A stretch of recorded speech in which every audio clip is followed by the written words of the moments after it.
Good morning. I'm Ward 1 Councilmember Nadeau, the Chair of the Committee on Public Works and Operations. Today is Wednesday, April 12th, 2023, and the time is 9:04 a.m.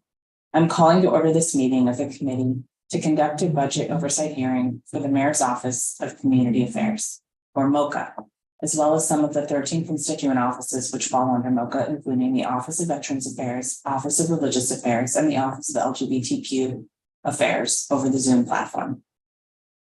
The Mayor's Office of Community Affairs, or MOCA, acts as a critical connection between district residents and the Executive Office of the Mayor.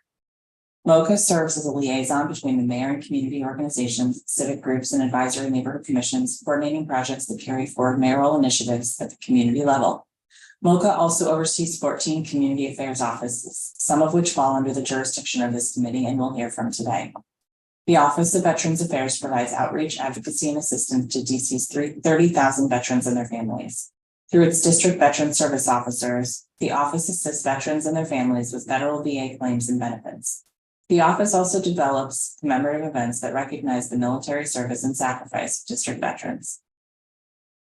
The Office of Lesbian, Gay, Bisexual, Transgender, and Questioning Affairs advocates for programs and policies that benefit LGBTQ plus residents and connects LGBTQ plus residents with the city services they may need. The office provides grants to community-based organizations who serve at-risk LGBTQ plus populations, such as youth experiencing homelessness. The office empowers community leaders and removes barriers for business owners. The office also hosts events that promote and bring together the LGBTQ plus community of the district, including the recently announced World Pride 2025 that will be hosted here in the District of Columbia. The Office of Religious Affairs coordinates collaboration between the DC government agencies and the faith community in addressing citywide issues. The office works to engage faith-based organizations in the creation of citywide programs and initiatives across multiple disciplines.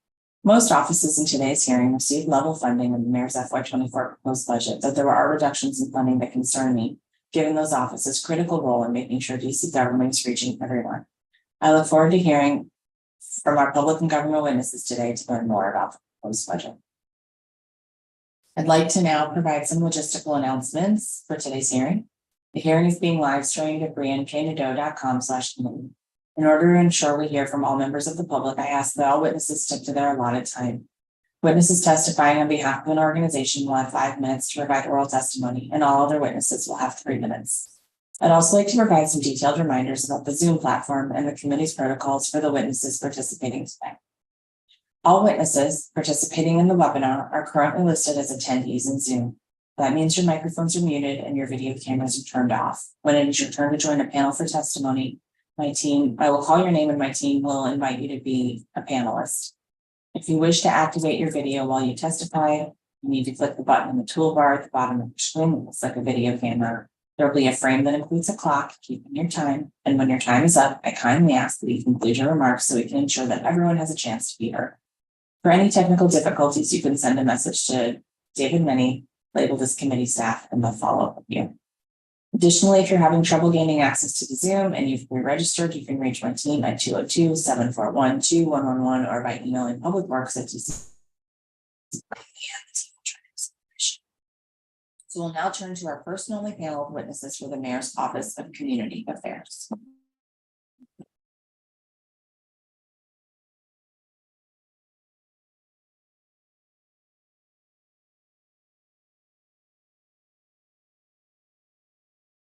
Looks like, okay, I'm going to read the names. So we have a number of panels of public witnesses, and most of them are not here yet. I'm going to read all of their names just in case they're signed in under a different name. You can raise your hand and we will promote you.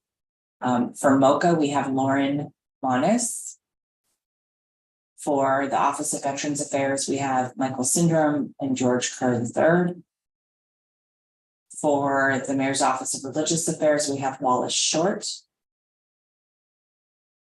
And for the first panel, for the Mayor's Office of LGBTQ Affairs, we'll begin with Rebecca Durbin, Clinical Director at the Wanda Alston Foundation, Sonia Stork, Outreach Advocate at the Wanda Alston Foundation, Eden Arana, Human Resource Manager at the Wanda Alston Foundation, Tamika Spellman, and Heidi Ellis, coordinator with the DC LGBTQ plus budget coalition. If any of the people that I called join while this panel is in progress, we will promote them and have them offer their testimony at that time. So we're going to start with Rebecca Durbin. When you're ready, you may turn your camera on, unmute yourself, and begin your testimony. Thank you. Good morning. All right. Thank you for the opportunity to testify before the mayor's office today. My name is Dr. Rebecca Durbin. My pronouns are she, her, and hers, and I'm the clinical director of the Wanda Alston Foundation. The Wanda Alston Foundation's mission is to eradicate homelessness and poverty experienced by LGBTQIA two-spirited youth and to provide services to LGBT individuals impacted by intimate partner violence or sexual assault. We provide our services through our shelters, case management, therapy, life skills development, and support with educational employment opportunities. I'm here today to talk with you about the importance of increasing funding for permanent supportive housing vouchers and ensuring that these vouchers are inclusive of wraparound case management level services for individuals accessing the vouchers. Organizations like ours will never be able to achieve our mission if critical funding is cut from permanent supportive housing vouchers, and if these vouchers do not include wraparound case management services for youth who transition into supportive housing programs. The FY24 budget will negatively impact nonprofits' work to support youth experiencing homelessness. It's tough to fully understand the support youth experiencing homelessness need in transitioning housing programs. However, it is clear that they need safe and stable housing, as well as comprehensive wraparound case management services to meet their level of acuity, trauma, and overall needs. It is very disheartening that the mayor chose not to continue to fund programs that will reduce homelessness in DC appropriately. And it's even more disheartening that the mayor did not consult with programs that depend on funding to make the intentional impact that we have been tasked with and agreed to do. I urge the mayor to increase the budget for more vouchers for the queer community and the homeless population. The Wanda Alston Foundation created a developmental model that will stabilize clients within 2 years if they are in our transitional program, and within 6 years if they are in our extended transitional program. Our programs aim for clients to live independently, to be self-sufficient, and to be successful when they exit our program. Having a chance to obtain a voucher is part of that process. We are working with individuals who have experienced high levels of trauma and rejection and may need support to navigate the real world because they may not have the resource or skills yet to do so. This is part of why not only do these youth need vouchers, but they also need those vouchers to be inclusive of wraparound services. DHS has been asking for providers for success stories, but the backlog, lack of transparency about the voucher process, and reduced budget will make it impossible for us to support a client appropriately. DC has one of the highest costs of living in the US, a high price rental market, and one of the highest level degree requirements for employment. Most clients in our housing program will only be able to obtain a high-paying job with the support of permanent supportive housing vouchers, wraparound services, mental health services, and culturally competent staff. To address the systemic and generational marginalization of youth experiencing homelessness, we must commit to funding initiatives and programs that will put our clients on the same playing field as everyone else. As of today, we have approximately 6 clients who are meeting our program requirements and are ready to begin the process of a PSH voucher. These clients have been stabilized and are working to show us that they can do their activities of daily living independently. These clients also inspire other clients to follow program rules and to be receptive to the ideas of stabilization and strategies and skills that we have been suggesting. Despite these clients approaching readiness for transitioning out of our program, they will all need to continue wraparound services and supports to increase likelihood of success and to reduce risk of chronic homelessness. After hearing today's testimonies, I hope there is recognition that the mayor was wrong in reducing the budget for programs that will help reduce the number of people experiencing homelessness in DC. I also hope that the mayor, despite a challenging year ahead of us, understands that change requires time, patience, and resources. Resources that are as of right now, at risk right now of going away because of the terrible FY24 budget put before the mayor. If DC wants to continue its commitment to reducing homelessness in DC, the council must invest in PSH vouchers, incorporate wraparound services into these ventures. Thank you for your time and consideration.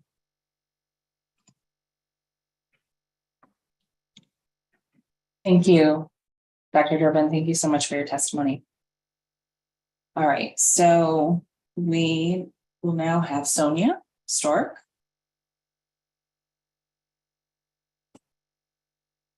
Hi, Councilmember Nadeau and other committee members and staff. Thank you so much for the opportunity to be here and share my experiences. My name is Sonia Stork. My pronouns are she, they. I'm the outreach advocate at the Wanda Alston Foundation.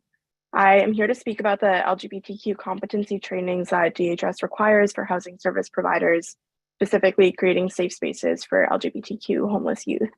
The Mayor's Office of LGBTQ Affairs owns this training and provides funding for organizations like ours to lead it.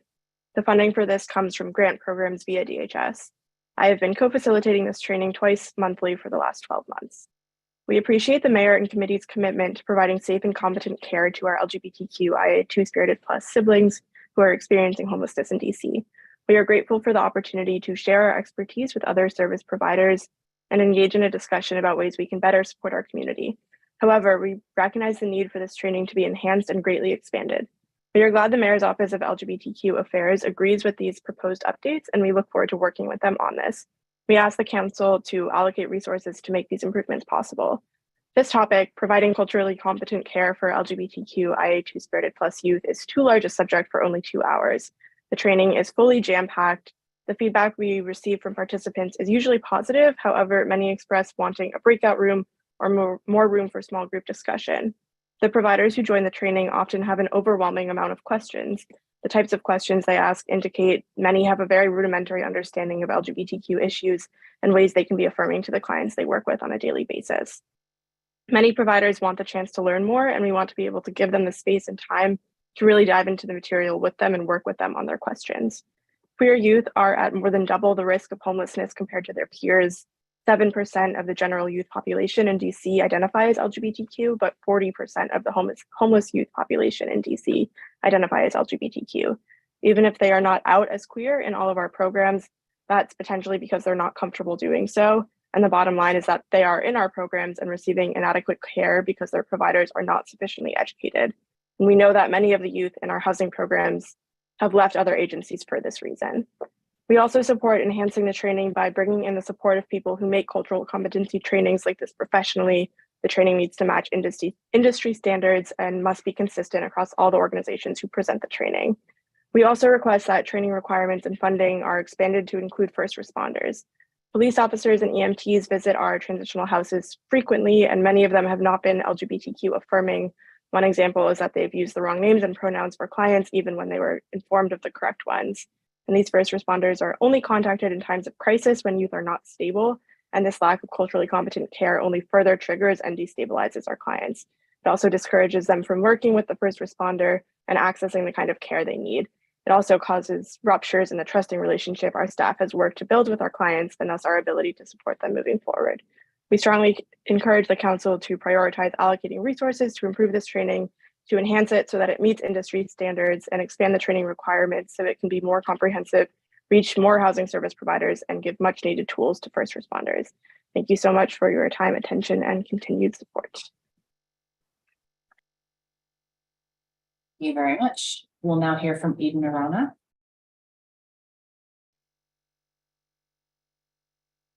Hello, committee members. My name is Eden Aruna. My pronouns are she, her, hers, and I am the Human Resources Manager at the Wanda Alston Foundation. Thank you for the opportunity to testify before the Mayor's Office today, and thank you for allowing me to be here and share my experiences with the organization. Today, I will discuss the difficulties and issues our organization has encountered regarding the employment and retention of our staff. Our staff is currently majority queer. We prioritize hiring queer individuals or those with lived experiences related to homelessness. This supports our mission statement and the care that we can provide our youth. During my time with the organization, I have noticed a reoccurring trend regarding staffing and turnover. We experience many difficulties finding and retaining qualified employees. Finding the right individual is, of course, always challenging in the nonprofit sector. On top of that, we are required to hire employees with very specific qualifications and skills so that they can work with the high-risk youth in our extended transitional housing program. We are not receiving enough funding to attract and retain the caliber of candidates needed for these roles or offer our applicants competitive benefits or salaries that match the standard of today's job market. We cannot compete with more prominent organizations as we are constrained to a fixed budget and rely on set reimbursements and grant funding. We worry that with the loss of grant funding from the Mayor's Office of LGBT Affairs expected in the upcoming year, we will be unable to conduct staff training or invest in staff development. We need the investment in our staff in career development to allow them to grow and hone their skills. Not investing in our staff's career development will negatively affect our retention rate. Additionally, we risk not providing adequate care to our youth. Our staff is eager and willing to learn best practices and gain training to interact more with the community to better serve our youth. Not only does the grant money support us for staff development, but it also pays for salaried positions. Currently, the Office of LGBT Affairs partially subsidizes the salary for our clinical director role. The role is an essential part of our organization, as the clinical director provides a great deal of clinical knowledge and support to our youth and develops and facilitates all staff training from a clinical perspective. We are advocating for more funding and the continuation of grant funding we received to offer more competitive benefits and to hire and keep qualified candidates and people, which will reduce our level of turnover. We as an organization want to support our staff and youth in all capacities. Having the Mayor's Office continuous support can ensure that we are investing in all of our staff and our youth. Thank you so much for your time and consideration. We'll now hear from Heidi Ellis. Sorry, I have double screens on right now. Good morning. Thank you, Chair Nadeau and members of the committee. My name is Heidi Ellis and I work as a consultant and advocate here in the district. I'm here today representing the DC LGBTQ Budget Coalition. Like you've seen, a lot of our coalition members will be speaking today. We are a mission-driven group that works to advocate for dedicated funding that supports LGBTQ residents in the district with a focus on trans people of color and low-income residents. We want to thank the chairwoman and other members of the council for their continued support in working to address the needs of the community. We especially enjoyed the opportunity to visit with you last week and speak to you about our priorities during our advocacy day. Thank you for making that time. Our coalition was disheartened by what we saw and didn't see in the mayor's proposed budget. Many of our coalition members are here today to discuss specific impacts of the cuts to the mayor's office of LGBTQIA Affairs, among other agencies and programming for their respective organizations. I'm here to speak in solidarity and offer potential solutions and points of clarification for this committee to present to the offices testifying today. The queer committee continues to be put in the position to suffer the greatest cuts when our community already receives a fraction of the investments. The mayor's budget tells the queer community that we are an easy target, and even though demographically we represent the highest queer population per capita in the US, we are not seen as a valued constituency outside of an election year. We advocated for roughly $13.5 million in investments for the LGBTQ community this year, which is a drop in the bucket compared to some of the priorities that were included in the mayor's budget.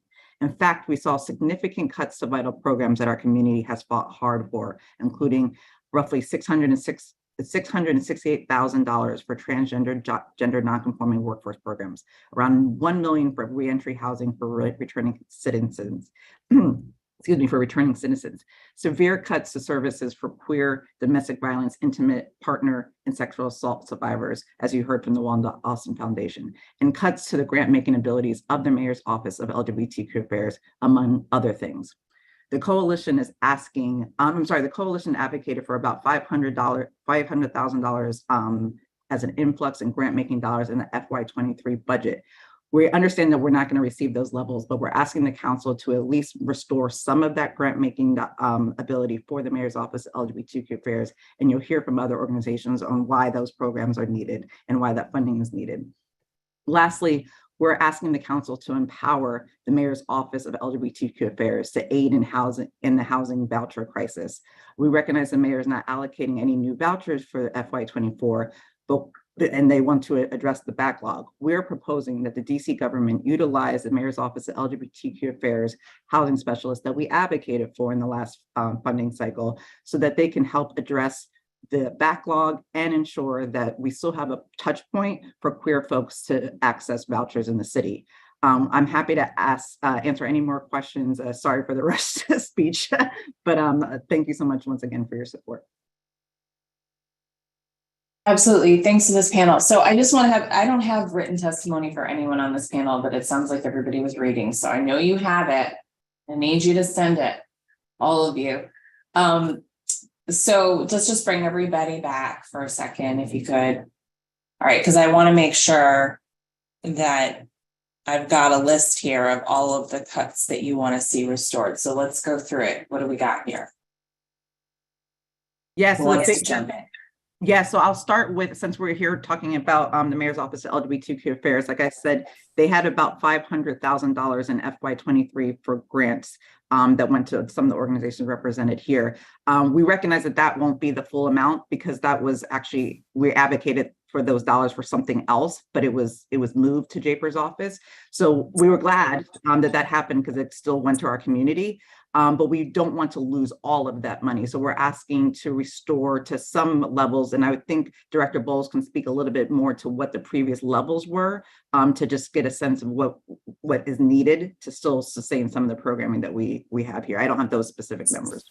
Yeah, but remember, he's not going to be allowed to say that because he works for Mayor Bowser, who wrote the budget. So we've got to figure it out ourselves. So our friends at Wanda Alston, tell me about the grants that you were receiving and how much you think that needs to be restored. I'm not sure if any of us have the numbers in front of us, and Heidi might actually be a better resource for the actual numbers than we are. But really, kind of what we spoke about is, like all of our clients step down to, permanent supportive housing, and really we need those vouchers. We understand that those are frozen and they're backlogged, but we do need the ones coming from the mayor's office to have additional supports that our clients with their level of trauma, with their level of just background, really need supports when they do step into the community. So having that case management as part of those vouchers is kind of one thing that we're really looking for. Okay. And I'll just say, Chair Nadeau, that in terms of the dollar amount, I don't have the specifics that every organization got. It was varying, right? Some got 5,000, some got 10. Like, I don't have those specific numbers. That's why the organizations have to speak to what they received. However, I can say that some dollars literally were the difference between them being able to keep the lights on, and some were to develop new programming that has been able to meet the needs of our community. So it's a varying impact that losing those dollars will have, from folks keeping the lights on to, in some of the things we understand we're just going to lose. But I think that dire need of services that provide life-saving or access to things like documentation, healthcare, like SMILE is an organization, and they're submitting their testimony written, but you'll see that some of their programming that was specifically impacted by those grant dollars were to help migrants and queer migrants that have come here, due to political theater. Yeah, and Eden kind of spoke to this in her testimony of really, and Heidi mentioned this, like just keeping our lights on, paying our staff, having comprehensive training, culturally competent, all of our salaries, especially mine, like all of this goes into the services we're providing. And we have a very small crew. So Eden can kind of speak more to that component. Before we go there, just to clarify, like, I don't need to know who got what, because I don't get to decide that anyway. It's more about like what level of funding we need. So if it was 500,000 before, is that not the target again? No, I think we understand realistically, maybe 100,000 would be more realistic. But I understand your point about what Director Bowles can and cannot say. But I think what I wanted to just clarify was what the grant amount was just for like FY22. I just don't know off the top of my head. Yeah. I'm saying, I think he can answer that safely. Yes. About it. Yeah. Yes.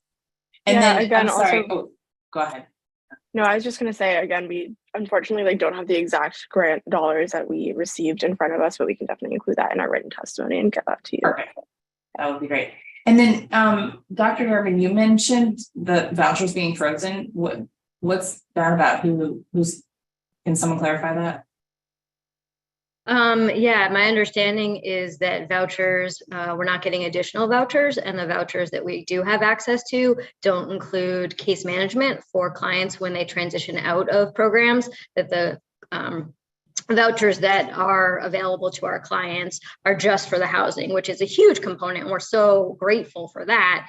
And to really mitigate chronic homelessness and kind of long-term impact of the trauma, we really— Oh yeah, you don't have to tell me about how important they are. I'm the one who raised taxes to put thousands of them in the budget. But, I appreciate that. But so what you're saying is that because nobody added any more PSH. That's okay. Yeah. All right. Slightly different nomenclature, but now I'm following. And then but you are still getting the LRSP vouchers, which don't have the wraparound. Okay, now I'm with you.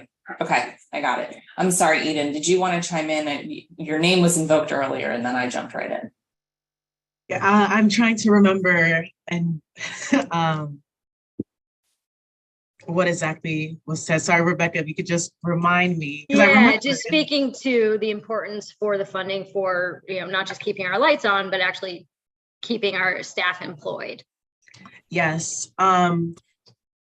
It's really essential for us to invest in our staff in terms of different trainings for them to become more culturally competent, whether they, not only for their time with us as an organization, but just working outside, moving outside of our organization as well, or whether they go to a different company, whatever the case may be, just having our staff more comfortable and more aware of pronouns and different cultural changes is really essential to our organization, because we work with LGBT youth, and it's important. It's very important, and also just showing that investment will aid in their own career development and also our youth, so that they can feel seen and heard and understood. So really having that funding is very, very crucial to us. Okay.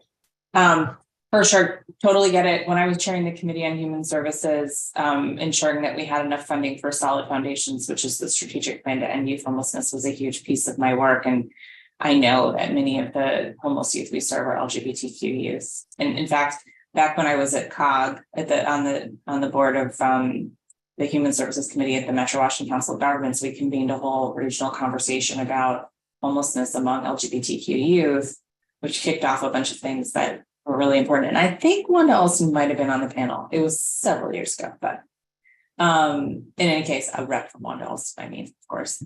In any case, this is very helpful. Thank you. The budget is like you don't have a good metaphor, but we spend a lot of time trying to figure out what's actually in there. And so we can figure out what needs to be enhanced. And this is very helpful. Thank you so much. Thank you. And I'll just add, I'm going to share my testimony, but I did share kind of the bulk of the points with your staff and some of the questions we had in advance. My personal testimony. Yes, definitely saw that. I think we probably incorporated some of them into our questions for later. Perfect. Thank you so much. Absolutely. All right. Thanks, panel. All right. Our next panel will include Hancy Stokes, Director of Communications at SMILE. Sorry, I should also note George Kerr III, who I don't think is present. Erlene Budd, Executive Director of Empowering the Transgender Community. Faisal Al-Shama, Development Manager at Joseph's House. And we have now also been joined by Michael Syndrome, who we will include on this panel. So I think there are only 3 of you here right now, so we'll make this work. This is going to be our last panel of public witnesses. So just anyone who's in the Zoom that was signed up to testify or didn't sign up, but you want to testify, now's the time. It's now or never. Because once we move on to government witnesses, we're not coming back to public witnesses. So, all right, so just if that's you, raise your hand in the Zoom and we'll move you up. No, I got you, Faisal, don't worry. All right, Hancy Stokes, you may go first.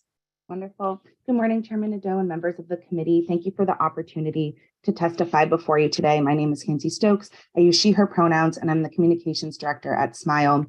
I'm testifying today on behalf of our executive director, Erin Whalen, who did submit this testimony written as well. For almost 40 years, SMILE has supported LGBTQ+ youth ages 6 through 24 through affirming programs, housing support, accessible mental health services, leadership training, and community outreach. I want to share our concerns for the consequences around the reduction in funding for the Mayor's Office of LGBTQ+ Affairs and the impact on the LGBTQ+ youth and young people in the district. We're asking for the council to consider enhancement or restoration of grant dollars for the Mayor's Office of LGBTQ+ Affairs. As a member of the LGBTQ+ Budget Coalition, we strongly advocated for an additional $500,000 for the Mayor's Office of LGBTQ Affairs that provided a major influx of funding for queer-led and queer-serving organizations to provide key services and programs where there were many programs initiated in FY23, and the program expansions and longevities will be terminated without renewal of grant dollars. In FY23, SMILE received a grant to help support this pilot of our bilingual street outreach program, supporting the Latinx, Latina, queer, and trans youth in the district who have been left without meaningful resources and connection to affirming services following the closure of Casa Ruby. We have received a smaller amount than we had requested, but we're determined to do this work regardless. The additional reduction in these grant dollars not only widens the gap for services for LGBTQ+ youth in the district, it also sends a message that queer, trans, and non-binary youth are not a priority nor worth further investment. It is imperative that we continue to prioritize the most vulnerable communities in our budget to support the creation and evolution of programming that meets the most pressing needs of LGBTQ+ youth. In addition, we must examine and consider the full scope of work, time, money, staff, and infrastructure it will take to consistently and meaningfully support queer and trans youth as we make these funding decisions. We're asking for the mayor's office to understand the impact of these budget cuts on our community and who gets left behind when funding does not address these disparities. Finally, I would like for the council to seriously consider the impact of not prioritizing services for non-English speaking individuals and immigration services in the district. The lack of multilingual staff in vital government agencies serves as a barrier for timely and effective services. Accessibility measures, such as the existing phone line, do not create the same equitable access as purposefully seeking and employing multilingual staff. Trying to access affirming services is significantly more challenging and frankly dangerous for LGBTQ+ immigrants. Without equitable language access, we risk loss of informed consent or care altogether. The language barrier, in addition to the lack of cultural competency on both the agency and provider sides, can create scenarios where folks get lost in the system and potentially further harmed. The LGBTQ+ Budget Coalition requested $100,000 for community development grants for the Mayor's Office of LGBTQ+ Affairs to supplement the increasing indirect costs incurred by providers and shelters for immediate day-to-day needs, for example, fees for documentation, translation of documents, healthcare costs, food, hygiene products, etc. Without this funding, providers will be asked to fill gaps yet again and make it work with inadequate funding to support the programming needed to meet the ever-growing needs of the most marginalized communities in the district. In addition, I'd like to address the mayor's decision to cut funding for dedicated housing vouchers for LGBTQ+ residents. SMILE joins the many citizens expressing outrage over the mayor's proposal to not allocate any new housing vouchers in FY24. We do recognize there's a backlog that needs to be addressed, and our coalition successfully advocated for a housing specialist in the mayor's office of LGBTQ+ affairs for that exact reason. We are requesting the council works with the mayor's office of LGBTQ+ affairs to aid in the clearing the backlog while also ensuring LGBTQ+ residents still receive dedicated vouchers through the process. The city and our council have continually shared their vision for making homelessness brief, rare, and non-recurring, but when funding does not reflect the cost of truly investing in programs that would make this a reality, the burden falls on the shoulders of providers to continue to do more as we increase with fewer dollars each year. We support the most vulnerable LGBTQ+ youth in the district without sustainable funding, and it's the same population we serve who feels the impact of these funding deficits the greatest. I appreciate the opportunity to share our expertise and experiences collaborating with the district, and will reiterate how much we value the work of the Mayor's Office of LGBTQ+ Affairs they're doing to support queer and trans youth impacted by homelessness. Our testimony asks for there to be further considerations of the implications of not adequately funding services designed to support LGBTQ+ youth experiencing homelessness in the district. We hope to see this further reflected in policy and funding decisions. Thank you. So much. Faisal Al-Shama. Yes. Hello, Chair Nadeau, and thank you everyone for your time. I just wanted to come on here and talk a little bit about Joseph's House and how important the Mayor's LGBTQ Community Development Grant is to our organization, and speak on some other issues that we're experiencing as well. So Joseph's House is a medical respite and hospice home serving the most vulnerable individuals in the district. We serve unhoused individuals living with HIV, AIDS, and or terminal cancer. And we were founded in 1990 as a hospice home, and kind of as we saw longer timelines for care for individuals and longer lifespans with medications and treatment or access to those things, we have kind of shifted to respond to the needs of the community by becoming a respite model of care as well as hospice. The kind of issue with this pivot in the last about like 6 years is we have an issue with visibility and awareness in our community about the services that we provide. So aside from close neighbors, friends of the founder, family and friends of staff and volunteers, and Councilmember Nadeau, nobody kind of knows about the important work that we are doing.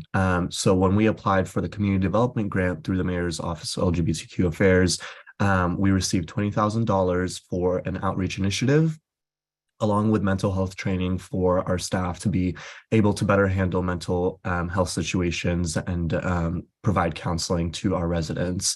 The outreach goes a long way. The $20,000 goes a long way, even though it may seem like a small amount. We were able to print out custom t-shirts for the first time, custom gear for the first time.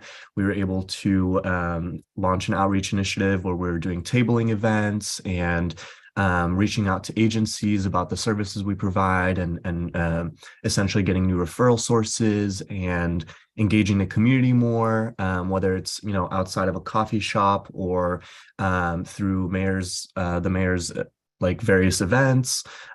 We've engaged in 23 events in the last 6 months. 17 of those have been outreach events to agencies to let them know about our services. 6 of those events have been community outreach events. And it can really range from, like I said, tabling at a coffee shop to drag brunch at Duplex Diner, or, drag fundraisers for Joseph's House. So all the stuff is really, really important. And it's more important than ever, especially after the loss of a federal grant that amounted to about 40% of Joseph's House budget. So if you're unaware, in early 2022, we lost Ryan White funding, which amounted to $600,000 or 40% of our budget. We experienced that because they transitioned from fee for service to fee for value, and we were unable to kind of keep up with larger organizations that churn out more clients. So now we're fighting to stay open and independent as an organization. Without this outreach and exposure to the community to kind of step in for this funding shortfall, we'll be significantly impacted. And the grant not only covers kind of these outreach initiatives, but they're also helping cover the cost of LGBTQ residents and community members, which amount to about 15% at least of our community. We know that number is very much underestimated because of the stigma that our folks have experienced through their lifespans and kind of the desire to not identify as LGBTQ.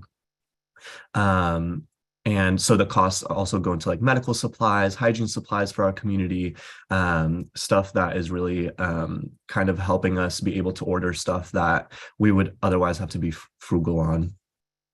So we're asking the DC Council and respective agencies and committees to continue to support Joseph's House, not only with supporting the mayor's community development grant, but also with earmarking some funds, about $550,000 of funds that we received during this fiscal year to receive it again next year.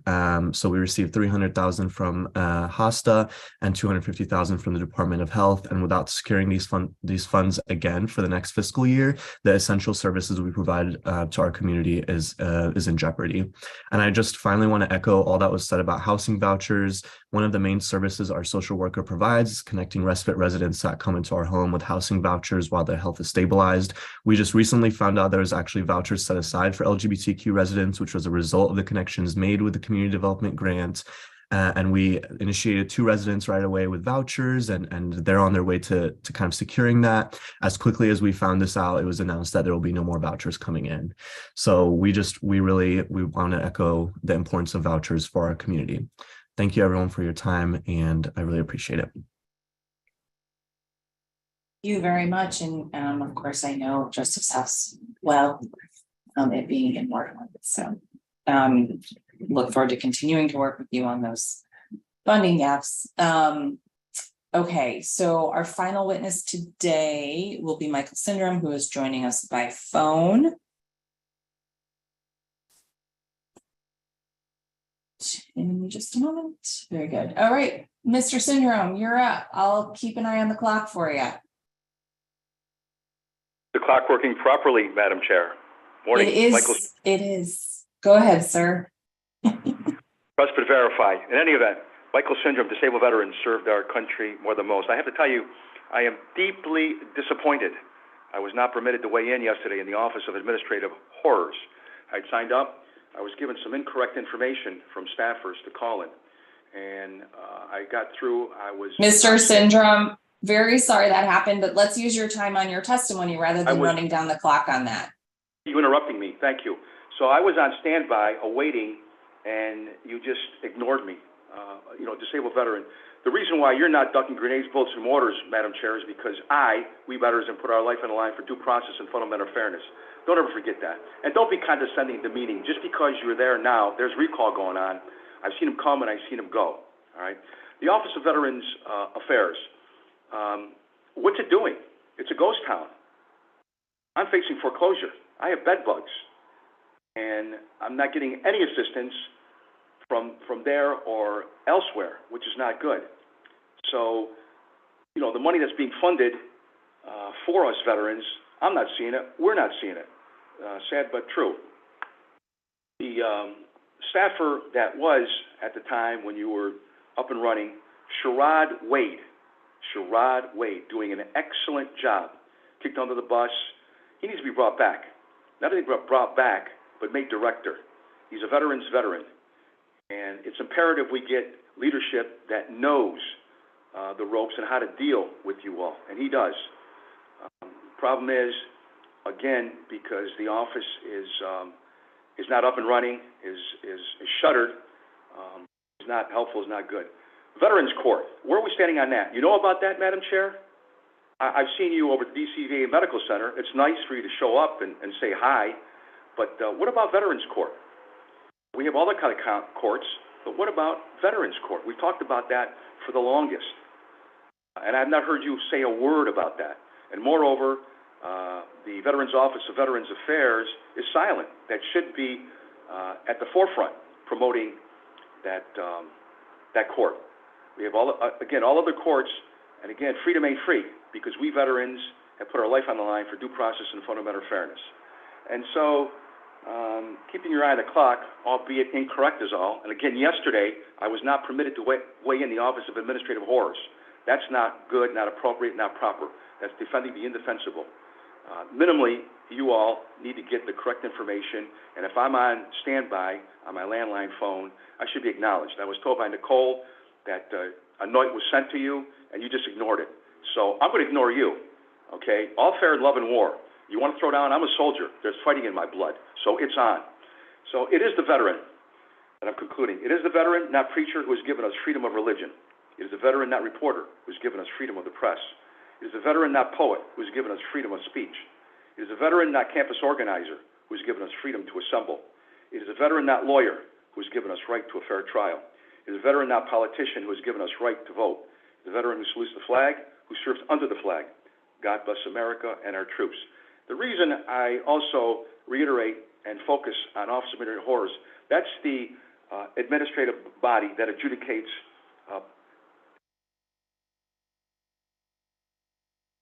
cases that involve Medicaid and so on. And so when it's shut down and not able to weigh in, that's not good. So I'd like to have an opportunity, for you to schedule with the good chief judge there, because it's out of control and it just continues to dismisses cases out of hand for convenience sake that we veterans desperately need, and community does. So any questions? I'd be delighted to field them at this time. Great, thank you to this panel. Truly appreciate your testimony. Ms. Stokes, Mr. Alshama, Mr. Syndrome, please feel free to submit any of your testimony in writing so that we can enter that into the record. Thank you so much.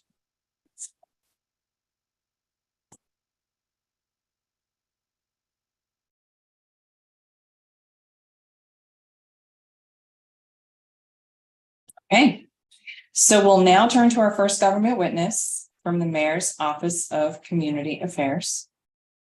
We'll be joined by Jackie Reyes-Llanes, Director of the Mayor's Office of Community Affairs. in just a moment. Director, I'm going to administer an oath to you before you begin your testimony. So when you're ready, just turn on your camera. Great. I see your hand. Great. Do you swear or affirm under penalty of perjury the testimony you're about to give to the Committee on Public Works and Operations is the truth, the whole truth, and nothing but the truth? Yes, I do. Wonderful. You may begin your testimony. Thank you. Thank you, Madam Chairwoman. Buenos dias and good morning, Chair Madam Nadeau, members of the committees and staff. My name is Jackie Reyes Llanes, and I'm honored to serve as the Director of the Mayor's Office on Community Affairs, better known as MOCA. Under the visionary leadership of Mayor Muriel Bowser, for those familiar with MOCA, is a compromise of 14 constituent services office focuses on engaging residents, businesses, and stakeholders through an active community outreach partnership and other strategies. The offices in the MOCA cluster serve as a direct link between the diversity of Washingtonians and other special emphasis populations, included but not limited to the LGBTQIA plus community, the nightlife industry, the deaf and blind and hard of hearing community, the immigrant community, and women, and the returning citizens, veterans, African Americans, and religious community. MOCA offices work directly to engage constituents and foster relationships. We are an entry point that allows us to become trusted messengers between the government and the community. Last month, Mayor Muriel Bowser delivered the fiscal year 2014 Fair Shot budget to the council. As she stated, this budget comes at a critical juncture of our city. We are fortunate that even in tight times, the district remains well-resourced and able to continue delivering world-class programs and services. Still, the budget reflects many adjustments, and it was formed with an eye towards and how to get the best outcomes for our residents and make a strong comeback. MOCA's proposed budget of $7,348,000 is included in the Executive Office of the Mayor's FY24 operating budget of $21,430,773. And Chief of Staff Lindsay Parker will testify separately on the Committee on the Executive Administration and Labor today, this afternoon, and about the overall vision of the Executive Office of the Mayor. Throughout the budget oversight hearings, our officers have testified to the different committees and how the FY24 budget makes a big investments in our residents, employees, and partners, and how they will build on the programs and strategies that we know work for our community. Today, you will also hear testimonies from several of MOCA offices, the Mayor's Office on LGBTQ Affairs, the Mayor's Office on Veterans Affairs, and the Mayor's Office on Religious Affairs. Thought I would love to expand on the great work that they provide. I will let the directors speak on them and focus on the testimony and how MOCA's work it is by partnership with DC government agencies, community partners, and national and local businesses to best utilize our budget to continue delivering world-class programs and services for our district residents. In grants, each year, MOCA oversees the grants process and qualify community-based organizations in the district through our 5 outreach offices: the Mayor's Office on African Affairs, MOA, the Mayor's Office on African American Affairs, MOA, the Mayor's Office on Asian Pacific Islanders, the Mayor's Office on Latino Affairs, the Mayor's Office on LGBTQ Affairs, and Serve DC. The grant reviewing process goes through a robust vetting in the both MOCA offices directors, their respective grants team, MOCA grants specialists and the director, and the Office of the General Counsel, the Deputy Chief of Staff, and Chief of Staff in the Executive Office of the Mayor, to ensure grantees and their programs provide critical programs and services to our constituents. For FY24, our budget for grants is $2,172,792 and $3,492,690 will be available for the Immigrant Justice Legal Services grants, better known as the IJLS program, to community and private organizations that offer legal services and programs to immigrants living in the District of Columbia. In the outreach program, as Mayor Bowser's eyes and ears in the community, MOCA, its in offices continue to act as the bridge that connects the district residents to the executive office of the mayor and apply their feedback to the district's comeback. Through our monthly meet and greets, hiring affairs, and resource fairs, in collaboration with the district government agencies and local businesses, we pursue an equitable approach and make ourselves available by being present in all 8 wards. I want to emphasize that our reach and collaboration with these government agencies have been proved to be crucial. The feedback has been positive as more and more constituents express gratitude as Mayor Bowser's and the government hear their perspective voices. However, we're also aware that as we continue to build relationships within our community, challenges continue to evolve. And we recognize that there is always room for growth. MOCA offices will continue to be at the forefront of addressing community concerns and ensure our work as the bridge between the district government and residents produces the best practices to serve our community. As we celebrate our DC values, what makes our district stand out is our DC values. Our DC values champion embracing diversity and inclusion, and our MOCA offices will continue to lead district-wide events such as the Dr. Martin Luther King Jr. Parade, the celebration of Lunar Year, our upcoming celebration of Emancipation Day this Saturday, April 15, so we all are invited. Our Pride festivities, the 17th Street High Hill Race, our annual National Maternal Health and Infant Health Summit, which addresses racial disparities in birth outcomes and strives to improve perinatal health, and Fiesta DC Parade are celebrated. These celebrations are essential in recognizing the diversity that forms the unique story of our district. They also promote acceptance, set the tone for what our DC values try to be, and promote our quest for the District of Columbia to become the 51st state. As mentioned earlier, we recognize that we will be involved with that evolving challenges. Our need to adapt and utilize the best practices become essential in answering calls of our community. Therefore, our goal for FY24 is to continue providing all MOCA offices quarterly trainings, a MOCA leadership training to give guidance and advice on the day-to-day operations, and provide tools and budget support required for the day-to-day operations to our MOCA offices, and staff training to foster a culture of continuous improvement by introducing new ideas, techniques, and sharing proven approaches to deliver better services. In addition, training will also enhance public trust in our work by demonstrating our commitment to upholding high standards of performance. MOCA and its 14 offices remain committed to serving the constituents of the District of Columbia and educating in removing barriers that they might be encountered in accessing our services and resources. Mayor Bowser FY24 budget provides MOCA with the necessary means and sound investments to assist our residents and have a fair shot towards the middle class. Our MOCA offices stand ready to deliver on these goals by engaging in fostering relationships, serving as trusted messengers to our residents in all 8 wards. In closing, Madam Chairwoman, I want to thank Mayor Bowser for her leadership and for the opportunity to serve in this capacity. It is an honor to serve my neighbors in our beautiful city in such a direct way. I also want to thank my MOCA colleagues, our EOM colleagues, and give a special shout out to my MOCA core team who work tirelessly to make sure the community has the support and resources needed to execute their duties.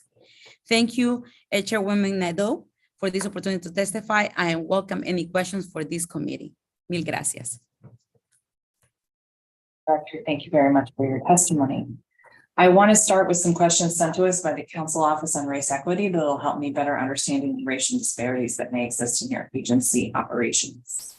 In your proposed FY24 budget, are there specific programs or allocations that are specifically designed to address racial or economic inequities faced by district residents? If you could detail those.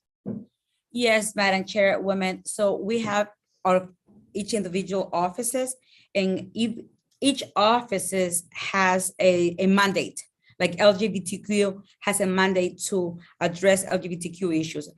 The mayor's office on Latino affairs has that mandate to address Latino issues in each individual office, like Veterans Affairs and Asian Pacific Islanders. So that is how we are rooted to address the inequalities. Which reductions in the FY24 budget proposal may burden certain communities more than others?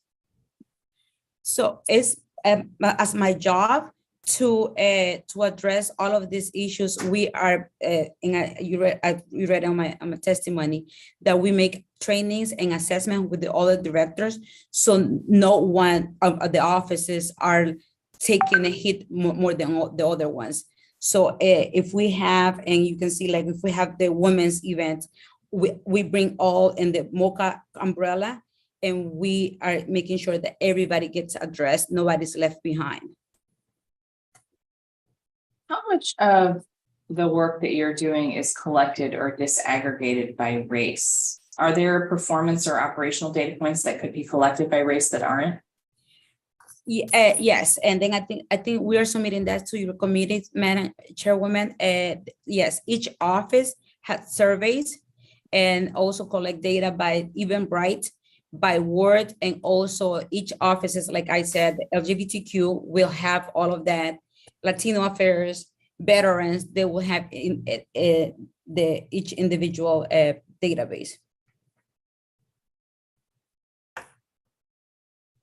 As part of the next budget season, how could community members, especially communities of color and low-income communities, be engaged or consulted to identify programming and service needs for your department?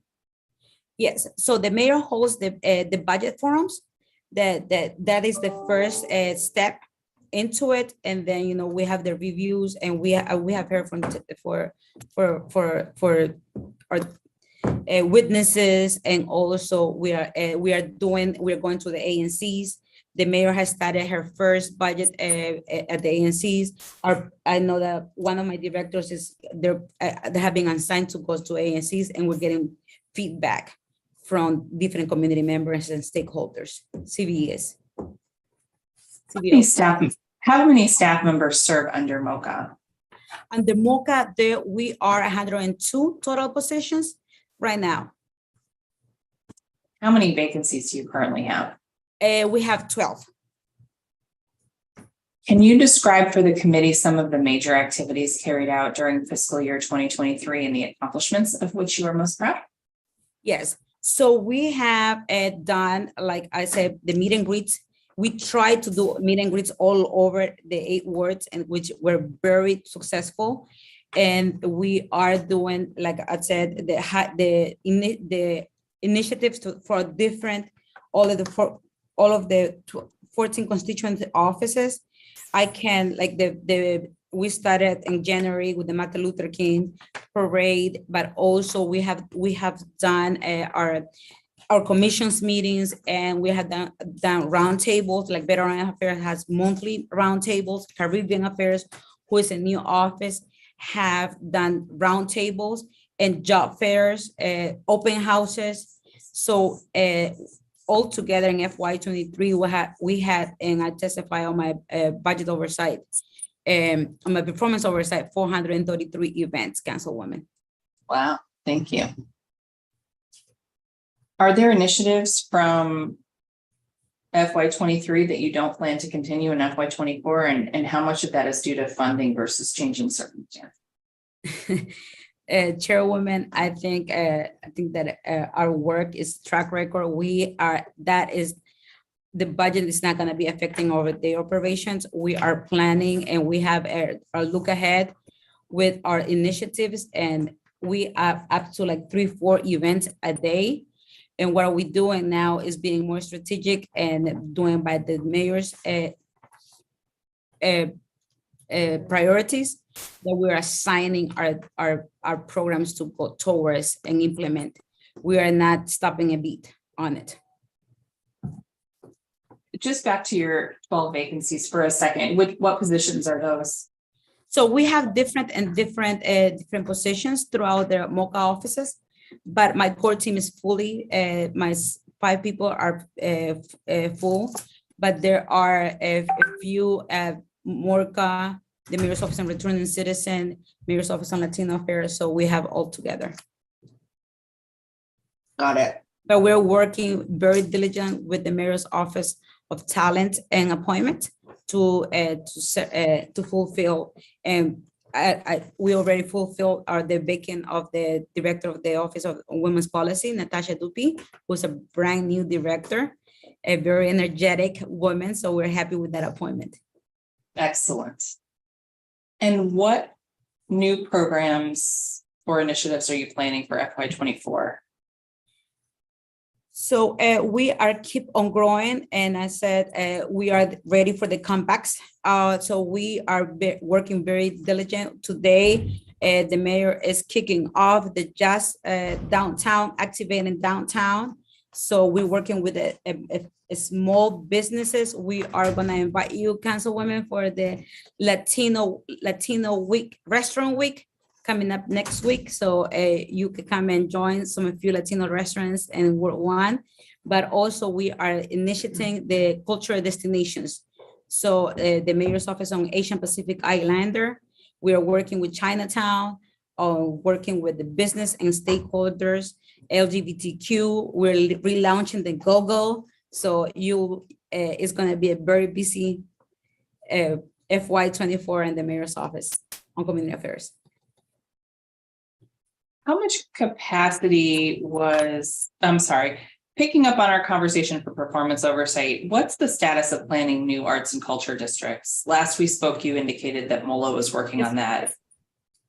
And we are, council members, and you are very active on those two, because we have El Pequeño Salvador that we are working in World One with your office on that, and also activating 14th Street. But like I said, the Asian Pacific Islander, the director, De Guzman, is working with the DC, the Chinatown, and Reverend Bowen with African Americans. He's very active, doing much with African Americans on activating GoGo and keeping GoGo alive, but also the home ownership, Black home ownership. So that is also that we're activating for the cultural destinations. What will Pequeño El Salvador look like? What is it? Pequeño El Salvador, what will it look like? Oh, that will be our 3rd annual. And you know, that's something that our longtime business owners, and I know Director Perdomo, I don't know if you have seen a lot of fashion, they have painted the facades of a few restaurants and World One, and also the mural that has been painted, but also the activation of cultural events at the park. At the Lamont Park. So that will be the 3rd annual, I think. And then the Afro-Latino Festival, I think is going to happen at the Malcolm X Park again this year. Okay. And then LGBTQ is working hard for World Pride. So that is going to be a lot in our belt for FY24. And is there funding for Pequeño El Salvador? So they have a grant. They're gonna apply for the grant. You know, we're on the timeline on that. So the people that are involved with that, they're gonna apply for those grants. And there is $5,000 to $50,000. Who gets to apply for them? The nonprofits.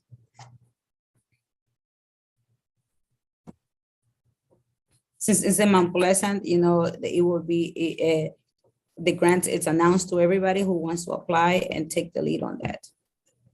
I see. So are there particular nonprofits you're expecting to apply that have done things like this in the past? So, you know, Carecen has been a partner, and the Latin America Youth Center, LDC, but also Fiesta DC, that is the main purpose of.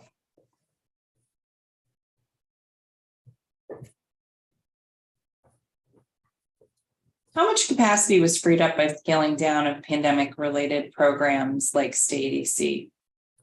So Stay DC throughout all of the offices, I know it was like around $5 million that people come through all of our offices. We did clinics through all of the MOCA offices. So it was up to like $4 million that people apply. And that was very hands-on that we helped our constituent office, the mayor's office in African Affairs, Latino and Asian Pacific. They did the cultural sensitive and they filled out applications for them with volunteers. And so how many people were involved in that now have free time again to work on their regular jobs? So I don't think we have free time because now we're helping with recertification for the insurance. So we are helping our partner agency, Human Services, on making sure that everybody gets certified. So if you go into if you walk into Veterans Affairs, they have a walk-in every day, Asian Pacific Islanders, LGBTQ. I spent my day over there at the Review Center yesterday, and people are coming into our offices, Councilwoman. So we haven't missed a bit after the pandemic because people got so used to come to our offices and we didn't close for during the pandemic. So we're becoming household names. So for the recertification, that's Medicaid and Alliance? Yes. Okay. What are your most significant key performance indicators? Do you track the number of residents served or communicated with? Yes, so we are, and and we have a saying here, numbers don't lie, So we have the Eventbrite that we keep our surveys, the satisfaction, and also what we can improve and how we're hearing from our constituents. So we are going to be more intentional on doing reports and who's coming and what are we hearing from the community. And do you know how many people you've served in the past fiscal year? I will have to get back to you because I have that number here. It's not almost 200,000, 199, 281 residents that we serve. Oh, great. That's FY21. FY23. FY23, Councilwoman. Great. Do you maintain a database to track interactions with constituents? What do you say? Do you maintain a database? Salesforce, we use Salesforce, but also through our grants process. So we keep a record through our grants monitors. So it's grant and also community engagement. And what is the management structure of MOCA? Are you the direct supervisor for each of the 14 office directors? Yes, and yes. So it's the chief of staff, deputy chief of staff. I direct to the deputy chief of staff, and then it's me, and then there's 14 offices where I have one-on-one meetings every week, and then I have directors huddle every week also, and then we plan our year ahead and 30, 60, 90 days. Every quarter we update those.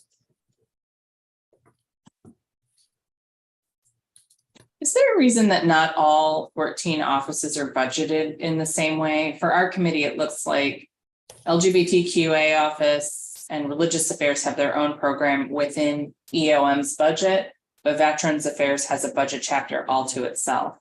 Yeah, and this is the history. If you know that there's some offices were created at different times, and then that we have added new offices, but all of them they're not affected in the day-to-day operations.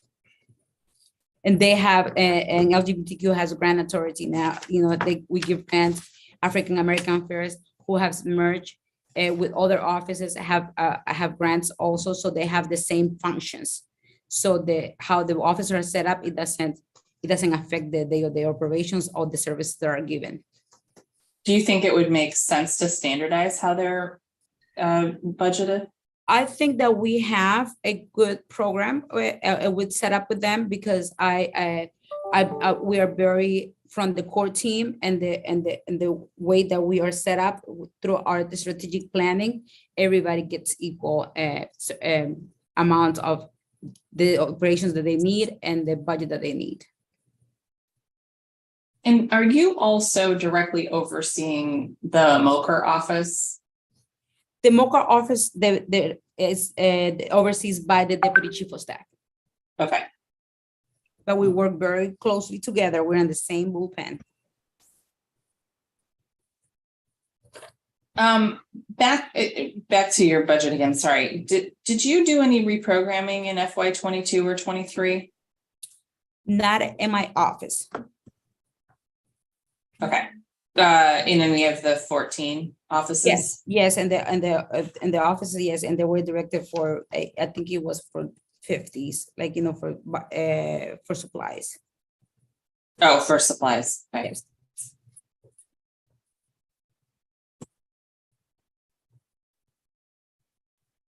Do your staff have access to vehicles belonging to the DC government? Yes, everyone has access to DC government vehicles. How many vehicles and what are the rules for their usage? So we have support services and then we have shared drive, so and that is as directors are needed, all staff are needed, they can access to them. And is that dedicated to your staff or that's just, those are vehicles for EOM? To everyone in government. Okay. The shared drive is for everybody. Everybody has access to that. Shared rides is reimbursement for like Uber, Lyft? No, the share is, so we have a system through DPW that they will go in an app and they will get access to a car if it's needed. And then the support services, you ask through support services where you're going, they will pick you up, not from home, but from the job to another work related. Okay, and no, you're not allowed to take the vehicles home? No. Okay.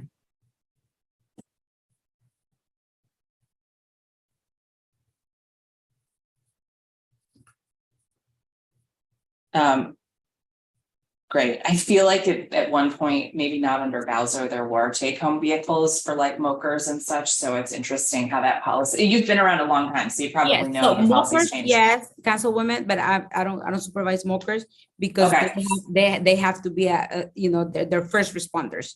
Just but not other agencies. That makes sense. Okay. Are the 5 offices you named in your testimony the only ones under MOCA that have grant making authority? Yes. Has that been a barrier to the programs you'd like to implement? No, like I said, we work as a one umbrella and we work together for the summit, all of our offices come together. Women's month just passed and it's only 4 staff and everybody came together and chipped in deaf and blind, veterans, Latino affairs, so it doesn't affect us because the look ahead, we work together. What's the grant budget of MOCA and its offices in FY24 compared to past years? Are you which number are you looking at? Well, I wasn't looking at a number. I was more of a, but so just you have grants for you in FY24. I can get the line item if it helps, but okay. Do you know how your grant budget's going to compare in the new budget compared to what you've had in the past? That wouldn't be affected. Our grants are not going to be affected by any cut. It will be more on different line items, but not grants. What about the LGBTQ? I know there was a $500,000 grant last year. It sounded like from testimony that's not there anymore. I think that LGBTQ, let me see my budget book here, but LGBTQ, it was just only maybe $30,000 and it was not grants. Mm. Yeah.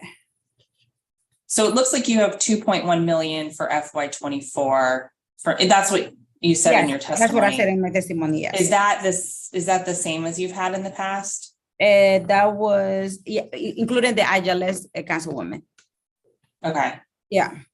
But including the IJLS. The IJLS is a 2.5. And then we have ARPA money that it went to 3.5, but then we don't have that ARPA money anymore. Okay, so let's just make sure we're on the same, we're on the same page here. So last year there was $500,000 in one-time enhancements for LGBTQ grants. I know the mayor always says that's not a cut because it was one-time money. But obviously the community definitely benefited from that. And I am curious if you have any concerns about those grants not being available in FY 24. But we also work with our partner agencies and we supplement. And one of the things with grants, and I always like to reinforce this, that it's not like it's a supplemental. It's not meant to cover one grant at all. It's not intended to cover one grant. It should be supplemental to whatever is in, so it won't be affecting any of the CBOs. But so that is why we're gonna go back to the drawing board and make sure that those grants are not affected. Yeah, I mean, I do think absorbing $500,000 is going to be hard for you to just sort of, when it sounds like they were supporting operations of these different nonprofits that provide services to LGBTQ youth and Joseph's House, for example, healthcare. So yeah, that's going to be a problem, I think. And for example, the person that testified, she got $35,000 for one, and then it's an MOU through DHS, and that didn't get cut, so they wouldn't be affected, Got it. So you're saying because a lot of these organizations are receiving grants from, so you're saying that your funds often augment other grants. Yes. Okay. Okay. I mean, that's definitely true, but I think once the $500,000 divided up is still going to have an impact. So I do think we're going to be looking at that in our committee to figure out if there's a way to replace some of those funds, because that's a big gap. Are there cases where grants from MOCA are issued because there's another government agency that doesn't have grant making authority that you're trying to help? And there are multiples, like some of the organizations, they apply for our different offices and they get the money, and then IJLS supplements a lot of those also. So especially for the cultural offices. So, I believe that we do a good job with the GARP. This person, the executive office of the UOM grants. Great. And I know, for example, you have worked really closely with the Department of Licensing and Consumer Protection, which doesn't have grant making authority. Yeah. And that was a good exercise of how we can come together and bring DHLBD on and bring out other agencies. And then we come, that was a good exercise throughout, like how long have we been working on, maybe since last year. And then a few vendors already got their licenses now, so and that was coming up together and strategize different venues. Can you discuss the specific grant programs administered by the offices under the committee? How many are recurring and how many are one-time efforts?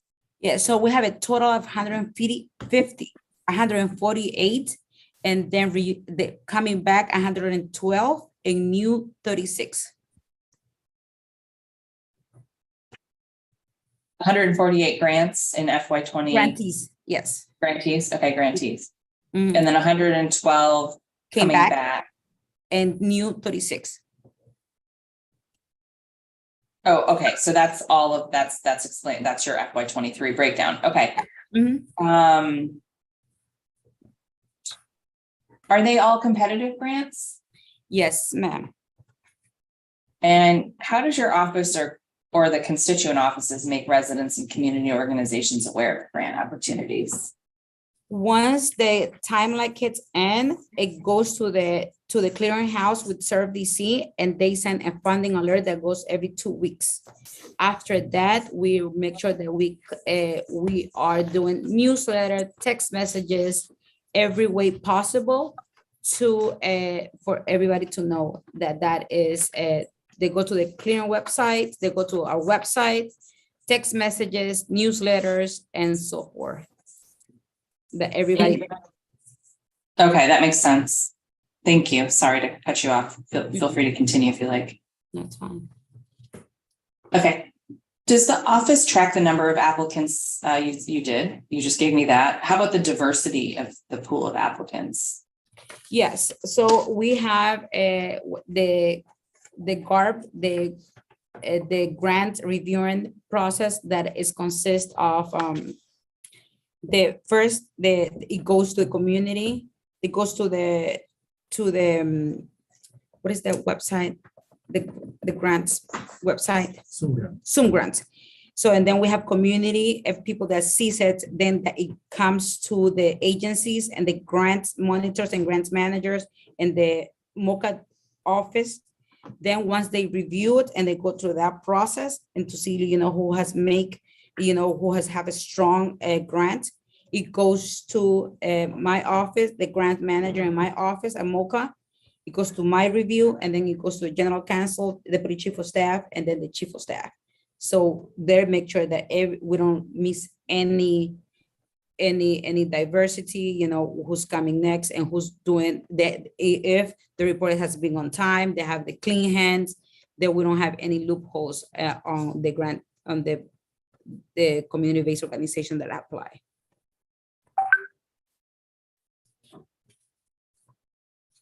Okay, great. Thank you. Now, a new topic, and that is the mayor's office of the clean city. Yes. Okay, so I have sought to clarify within council rules that the mayor's office of the clean city does in fact fall under the Public Works and Operations Committee. Hooray. Yes. Considering our coverage of MOCA as well as Public Works and Solid Waste Management, it seems like it makes sense, but one needs to clarify these things. So I have a few questions about this office, if you don't mind. Yeah. Okay, great. It looks like the Office of the Clean City was established as a program in your office in FY22. Is this because it was a function that was under DPW and then moved? Yes. And how extensively does that office coordinate with sweep inspectors and clean teams? So they have, and we work, and it's house right next to my office. They have weekly meetings with all ward sweep inspection week. What about clean teams? They do, and then they coordinate with the mayors, with the deputy mayor of infrastructure. They do clean. I know that he works very closely with the beats, with the downtown beats, Anacostia beat, and also we have done cleanups during and we coordinate with them. And also they have a very robust councilwoman, the cleanups that we give the sweepers, the pickers and the trash bags. Yeah. He has a very, every week they're having cleanups with community-based organizations. And what laws and regulations does the Office of the Clean City work to educate residents about? So one of the priorities that they have is to educate and promote responsible pest management, and they also scoop the poop. And they have a lot. The director goes out mainly to community meetings and educate about everything about the services on waste management and litter. And he works very closely also with the Department of Environment. Have there been issues with the education and enforcement functions of DC government being in very different agencies within the org chart? No. So why was it moved from DPW? So it has been moved since, I know you say to 22, but Yeah. it has been moved since I have been in the, in government, you know, under like back to Ron Austin, it was moved to the mayor's office. And that was back in 2007. Okay.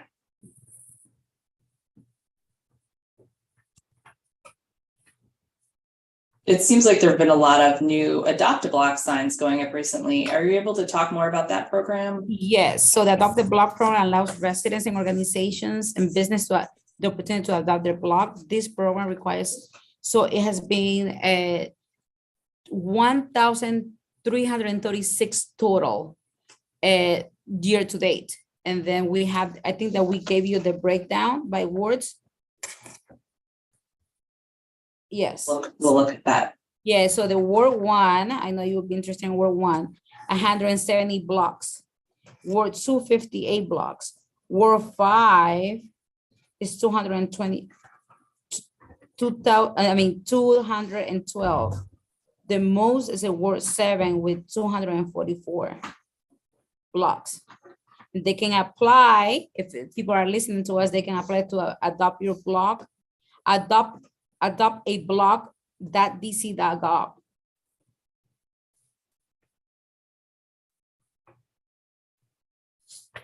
What does the office cover in the weekly meetings with SWEET? So I will have to get back on you on that because I know that the director is very active with them. And I know that we were doing the alley last year, the alley assessment on how in grading the alleys. And we were working very closely with them on that. But I will get a detailed report on, like, you know, on the weekly meetings. How did yesterday's vendor series event go with Moapia? It was a full house. I will have to get, I know it was late last night. So we were at the Amigos Park meeting, but and then we had a Radama that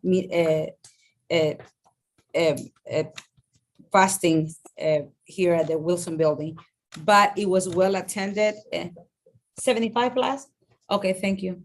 Thank you, Director. Yes, 75 plus attendees, and they are very robust. Councilwomen it's always in the 80s. When we're having those workshops, and then we're coming up with a downtown, a Capella Arena, and I know that Director Bowen is also holding one for African Americans vendors, and then Caribbean Affairs is holding their workshops, and we can give you a date on the workshops.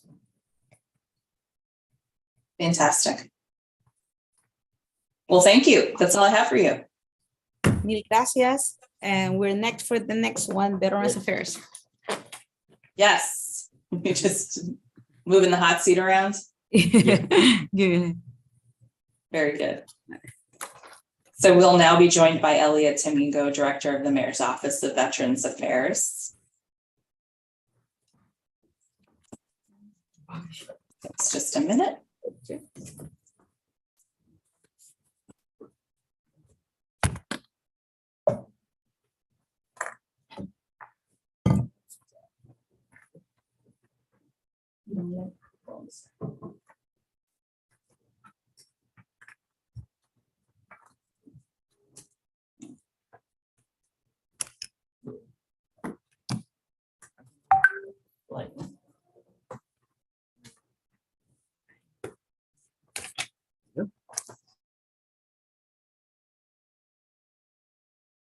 Great.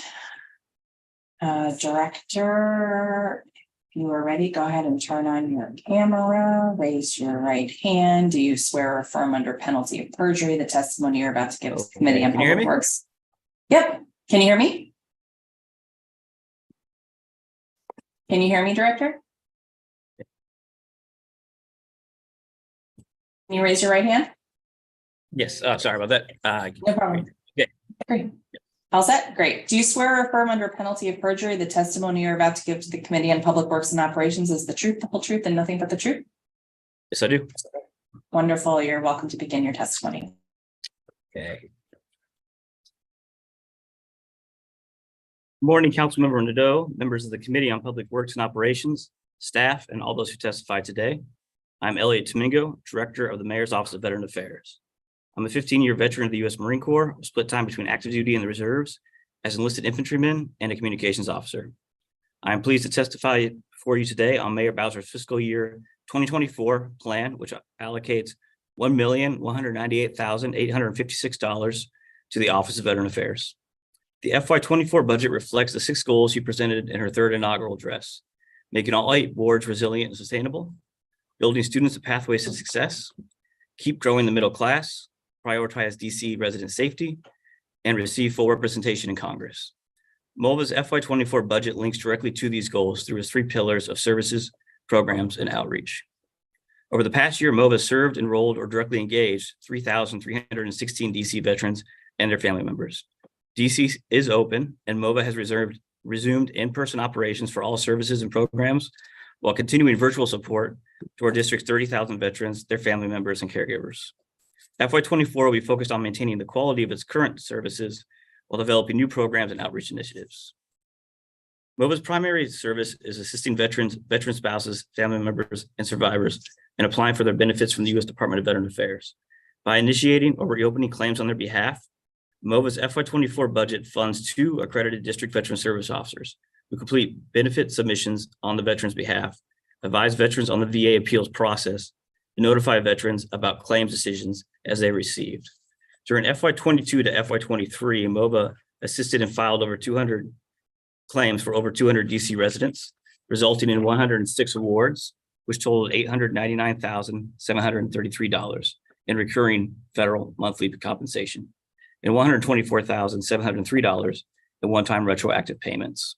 Since MOVA began its claim service on December 1st, 2018, 302 DC veterans and their families have been awarded $4,227,736 in recurring compensation and $363,749 in retroactive payment. This equals an average VA benefit increase of $1,751 per month for every DC veteran who files through the MOVA claim service. This monthly income ensures our veterans join the middle class, have safe and sustainable housing, and can assist with transferring their post 9/11 GI Bill education benefits to their children. MOVA's next pillar of support is programs, specifically transportation programs. Since its inception in November 2017, the MOVA Vets Rides program has provided over 30,000 free taxi cab rides to thousands of DC veterans. Enrollment is available to any DC veteran making under $45,000 annually or recently unemployed. The veteran receives 10 free ride vouchers per month to any location in DC, along with several veteran medical centers in Maryland and Virginia. Vets Rides operates 7 days a week from 6 a.m. to 10 p.m. During 2022 to 2023, Vets Rides provided 1,008 DC veterans 14,523 trips to medical appointments, education courses, food distribution sites, and employment interviews.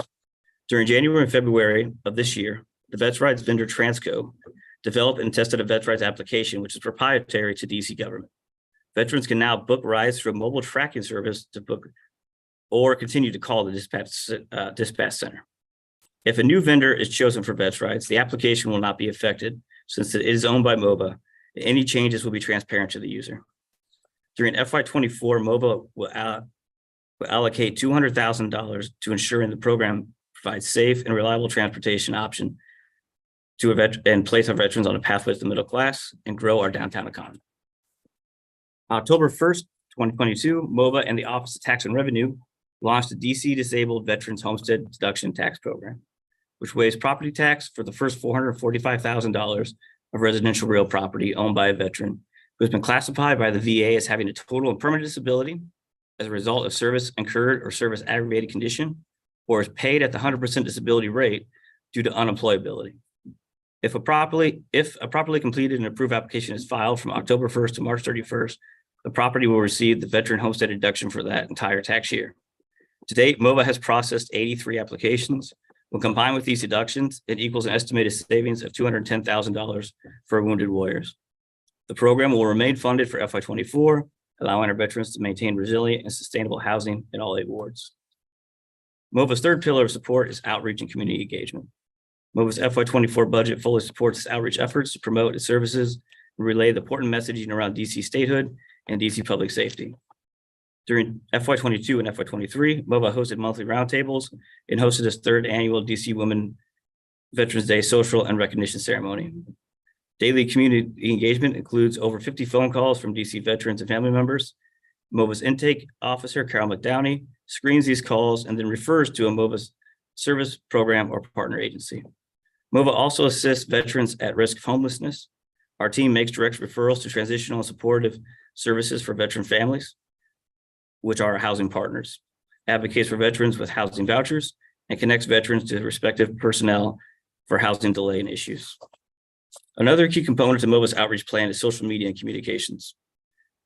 This mission belongs to MOVA's Public Information Officer, Joseph Karoma, an Army veteran, who has taken charge of MOVA's monthly DC Veteran Roundtables, hosted our Microsoft Teams channel, and has begun the process of launching a DC Veteran podcast. The podcast theme will change each month and feature interviews of a veteran within DC government and an influential veteran within our community.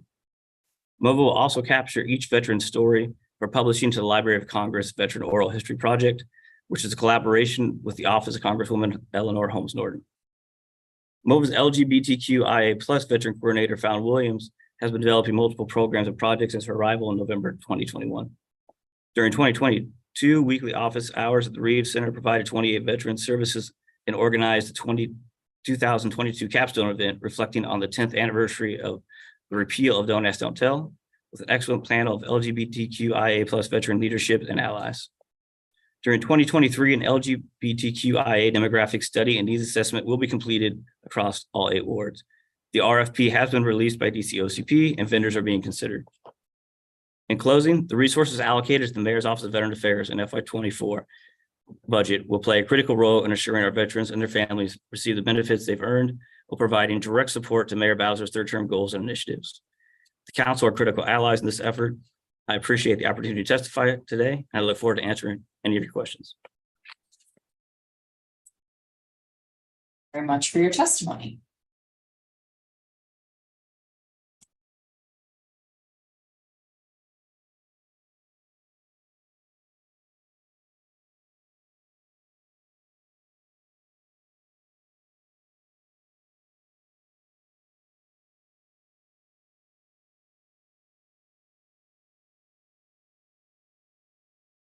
All right, I want to start with some questions sent to us by the Council Office on Race Equity that'll help me better understand any racial disparities that may exist in your agency operations.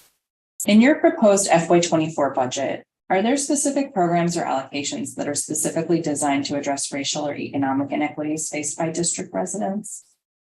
Yes, so all of MOVA's programs reflect across wards 5, 7, and 8 as our priority. So, excuse me, having a little technical difficulties over here. Get it. So let me restart that. So MOVA has a demographic study that has come from the Office of DC Planning and the DC VA Med Center and the VA as itself, coming from the 2022 census.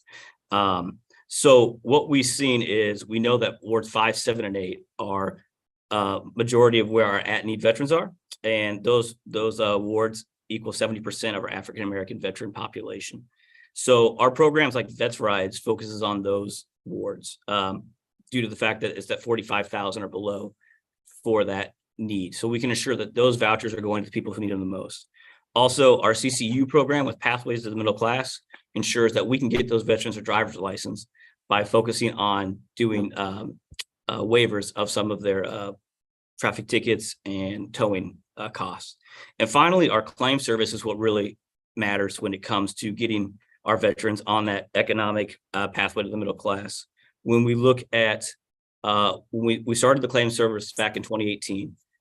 If you look at the first 200 claims we did, over 50% of them were for African-American veterans that were from the Vietnam era. They were the ones that were probably the least taken care of when they came home. So we had to triage that, and a majority of our claims initially were for those veterans. So we made a concerted effort to ensure that those veterans were taken care of first, and that they had those claims that they should have gotten back in the 70s. And that's where you see a lot of those one-time retroactive awards coming from. Thank you so much. In your proposed FY24 budget, which reductions may burden certain communities more than others? So our budget is not seeing any reduction. Our budget is staying right on course with what we need with the resources. That's Rise is fully funded. The OTR program is funded. So, and our claims and all of our 7 FTEs are funded. So we're not seeing any type of major reduction in our programs. And I know that we can meet our mission. But yeah, I don't see any type of FY24 budget issues with our programs. Great. How much of the agency's data is collected or disaggregated by race? Yeah, so that would go back to our initial demographics laydown that we have. We have demographics laid down by all 8 wards that gives us information on all the veterans in those wards by race, by income, by education, by theater of war that they served in, by age, sex, and by what's the last one? Oh, disability ratings. So we can see that right now with all of that, with our major laydown that we've had that's only 2 years old. We also have our VetraSpec system that does our claim. So when you come and do a claim with us, we have to collect all your medical records. We have to take that information in. So we have access to that information, and we can see in real time the veterans that are working with our office with all that aggregate information. Right. As part of the next budget season, how could community members, especially communities of color and low-income communities, be engaged or consulted to identify programming or service needs for your department? So one thing we're going to do right away is, I spoke to it in the testimony, is our LGBTQIA data study. So we have $90,000 set aside on our budget for FY23 that's going to go to that study. This is because the federal VA, unfortunately, they did not collect information on this last census properly for DC and for LGBTQ especially. So what we're doing is we're going to do our own needs assessment, because I can't lay down the programs unless I know where the need is.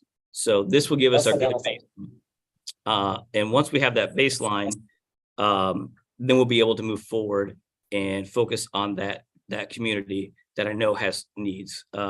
Also, I will be readdressing with the Attorney General's office about, we have a DC Veteran Navigator in the courts. A DC Veteran Court a study was put out there to have the DC Veteran Court stood up.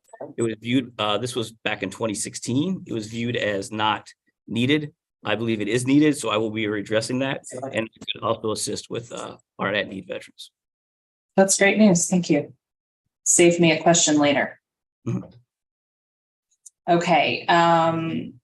For the LGBTQ data study, are you, do you already have that within your budget, or is that a funding enhancement? Yeah, that budget is already in there. That's through my MPS funding, and we've already set that aside.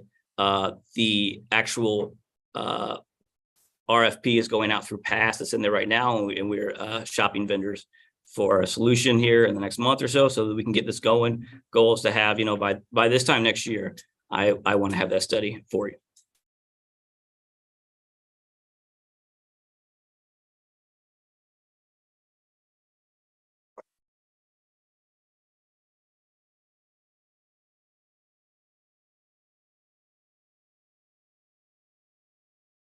The proposed FY24 budget shows a $15,000 increase in expected revenue from your special purpose revenue fund. What accounts for that projected increase? So that I understand where you're seeing that. How we have $43,322 in our special purpose revenue fund that comes from license plate sales, which is solely to fund this office for our programs. We use it a lot for veterans as a direct relation between license plate sales to transportation program. In the past, what we had done is allocate $5,000 each year from that program into our MPS, but due to SPR is being swept up, I have moved all of that into the entire funds into this year and next year. So what you're seeing is actually not extra revenue, but revenue that was sitting there that I'm pushing into the programs because I don't want to leave any money on the table. Got it. The proposed budget has $180,000 in subsidies and transfers, which has not been funded in prior fiscal years. Is this a new program or a shift in accounting? Is that what you're talking about? Yeah, this is simply a shift in accounting. This is us. DFHV is our partner for Vets Rides. They assist with the vendor itself. We validate the veterans. We work daily issues with the veterans, but DFHV then pays the vendor, and that's simply the 180,000 because of the 200,000, 20,000 as admin fees, application fees. The other 180,000 is we'll pay the vendor for the rides that they give the veterans. Does the vendor that you work with on that have an adequate number of wheelchair accessible vehicles? Yeah, so Transco has been very good about that, and DFHV has made sure of that. So we have not had any issues with that. Our average wait time right now is about 8 minutes, and we're very happy with that number. And we maybe get 1 or 2 issues a month with rides, but we were having problems for a while with some of the drivers not wanting to go into Ward 7, Ward 8. That has stopped. They're going there now, no problem. So we've got work through that, and we're very happy with Transco as a provider.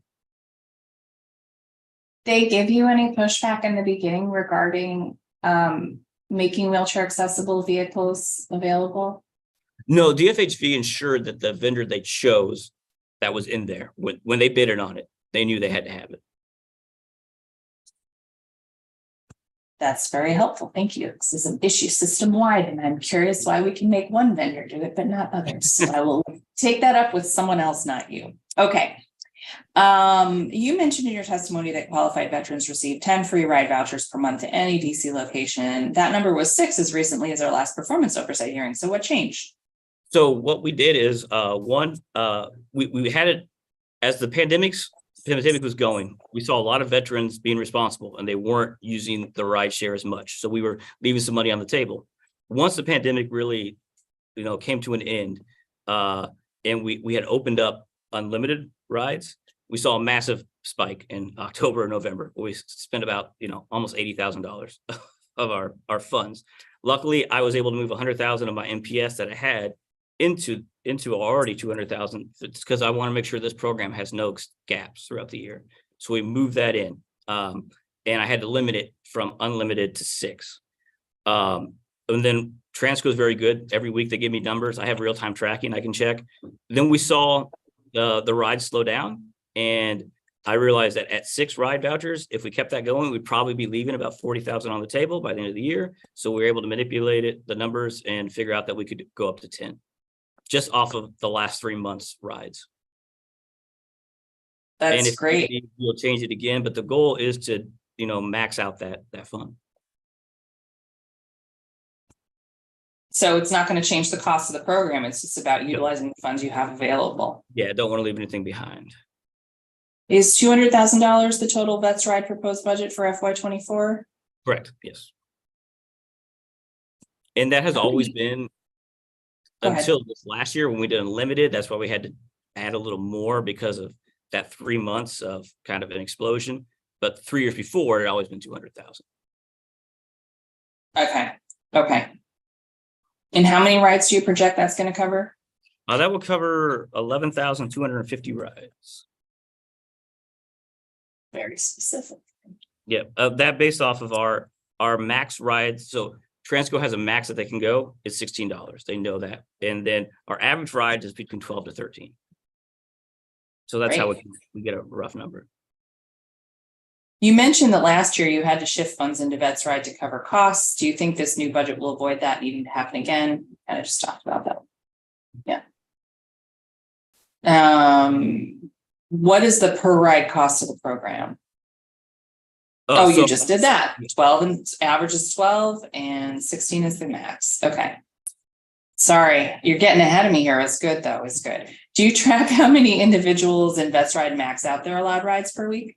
Yes. So we have like I said, we have a weekly call with Vets Rides with Transco, who provides us a by name list of veterans. So we can see our top riders. We can see all of that. So, and then Transco is very good about notifying the riders through the text message of how many vouchers they have left.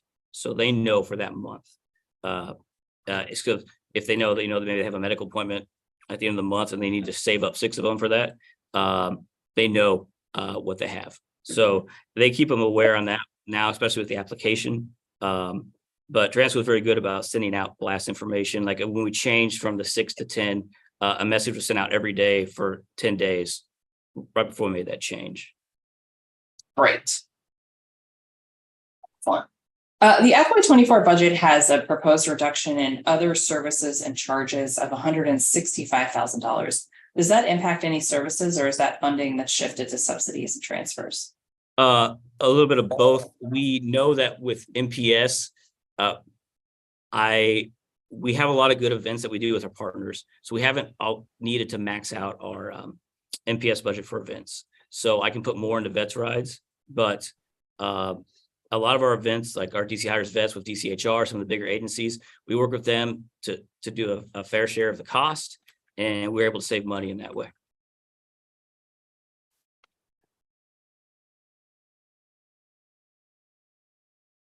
What new initiatives are you planning for FY24?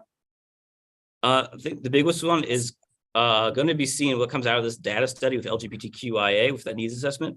That would be my next focus. I want to see what we really need to focus on by ward and demographic in there, and how we can help them.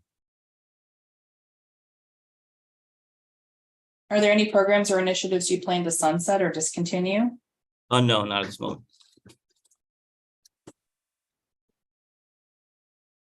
Is the Veterans Homestead Deduction funded through the entire financial plan? Yes, it is. I mean, so it's an OTR program, but how it works is, and it's legislated as an OTR program. MOVA's job is to ensure that any veteran that we set up the application process. So, because the first step is ensuring that they're a DC veteran and that they meet the disability requirements. And that has to be validated by us going into the Veteran Benefit Management System, reviewing their documents. That's what my VSOs do for there. So that's kind of a second hat they wear, a part of this process. They're validating all of the VA requirements to be a part of this program. And then we send that application over to OTR, and then OTR actually does the tax side. But our job is validation. You mentioned that you've processed 83 applications. Have all of those applications been accepted? Yes, so 83 processed, 72 approved. Found that out today. Yeah. 72, you said? Yes. Does an eligible veteran need to initiate the application process with your office, or can they go straight through to OTR? They're going to have to come to us first because we have to validate their disability rating. OTR doesn't have that capability. They can't get into the authoritative data systems that we are in. So they have to come to us first. We validate it, and then we send it over to OTR. Do you have a sense of how many district residents are eligible for the deduction that haven't claimed it yet? Yeah, so we believe there's about 150, and now we're over half that have applied. So very happy to see that number. My goal was to get 100 in this year, and we're at 83 right now within the first 5 months. So it's very good. We promoted it heavily.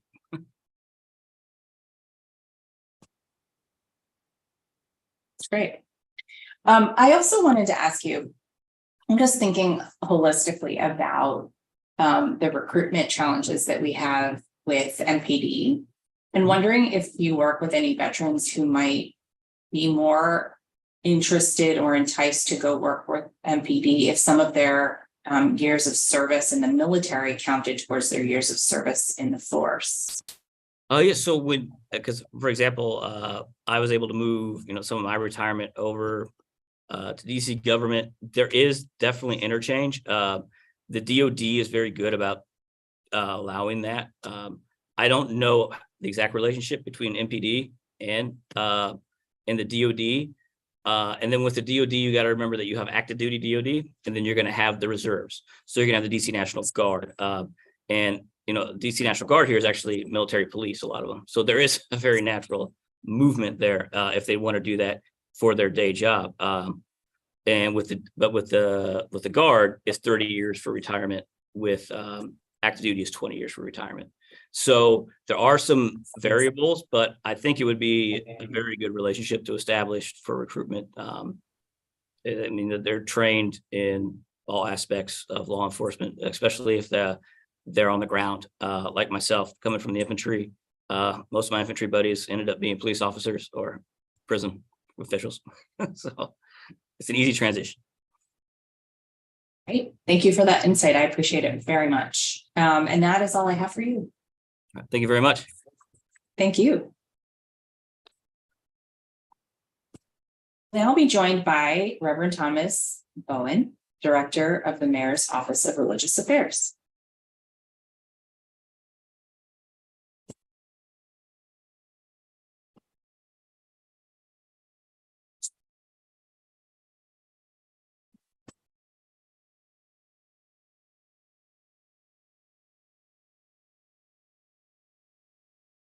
Reverend Bowen, I see you're unmuted. Let me see your face.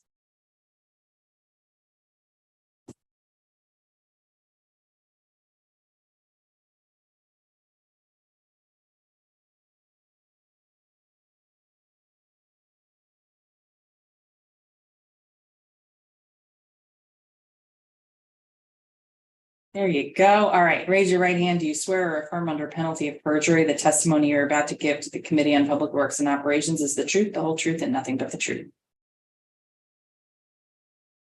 that a yes?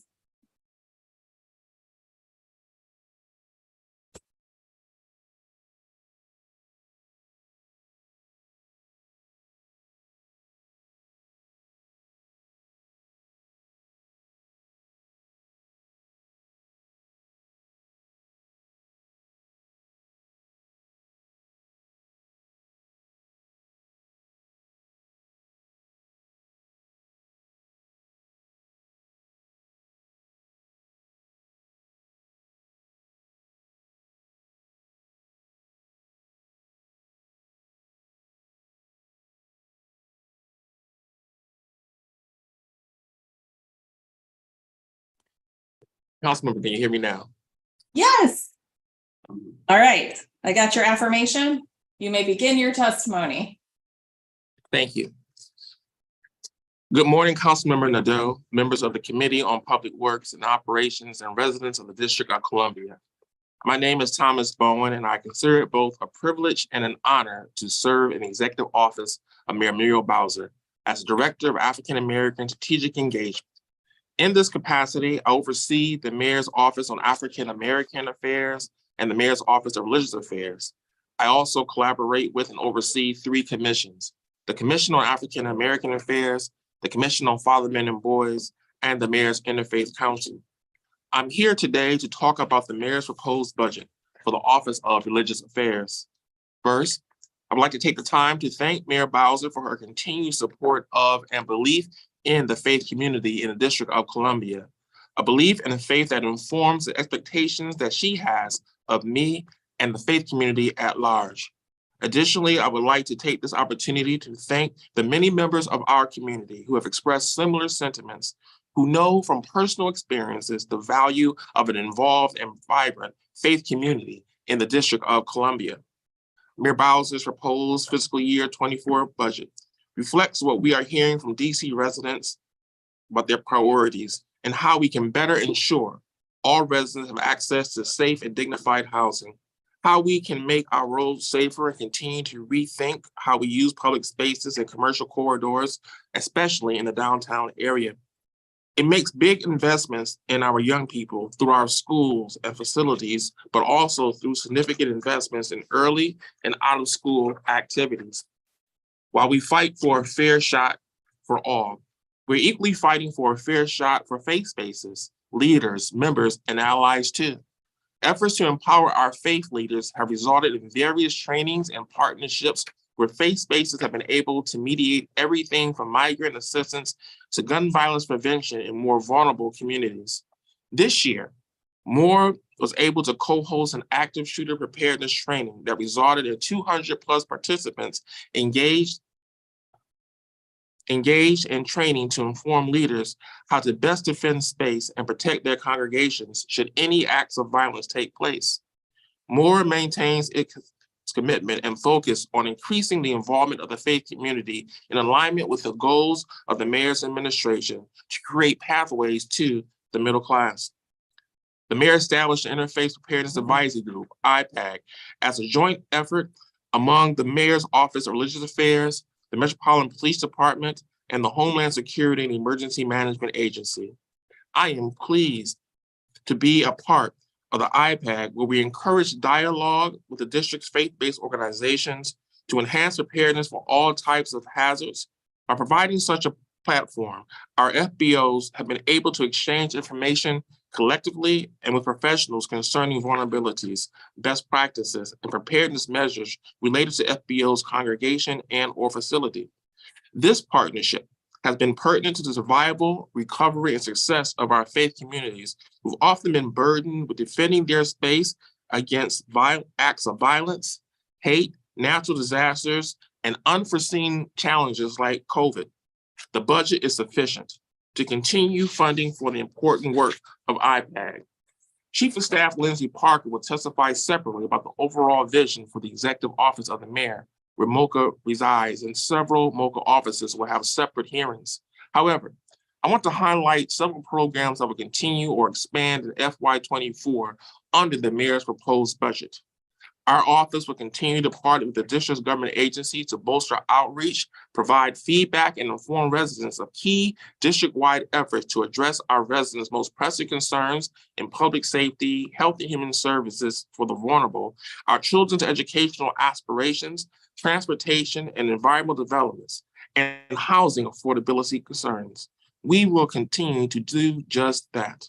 More will continue to work with the Office of the Deputy Mayor for Economic Development and Department of Housing and Community Development on recruiting and assisting faith-based institutions that are aiming to provide affordable housing to residents in our city.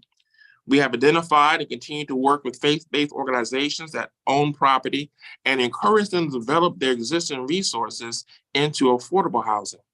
Now, with Mayor Bowser's unprecedented funding commitment of $100 million to the Housing Production Trust Fund each year, more funding is available to support affordable housing projects by faith-based institutions. Since 2015, Mayor Bowser has invested $1 billion into the fund, including $400 million this fiscal year. Mayor Bowser has often said, a citywide problem takes a citywide solution. And faith-based institutions have stepped forward to answer the call on housing.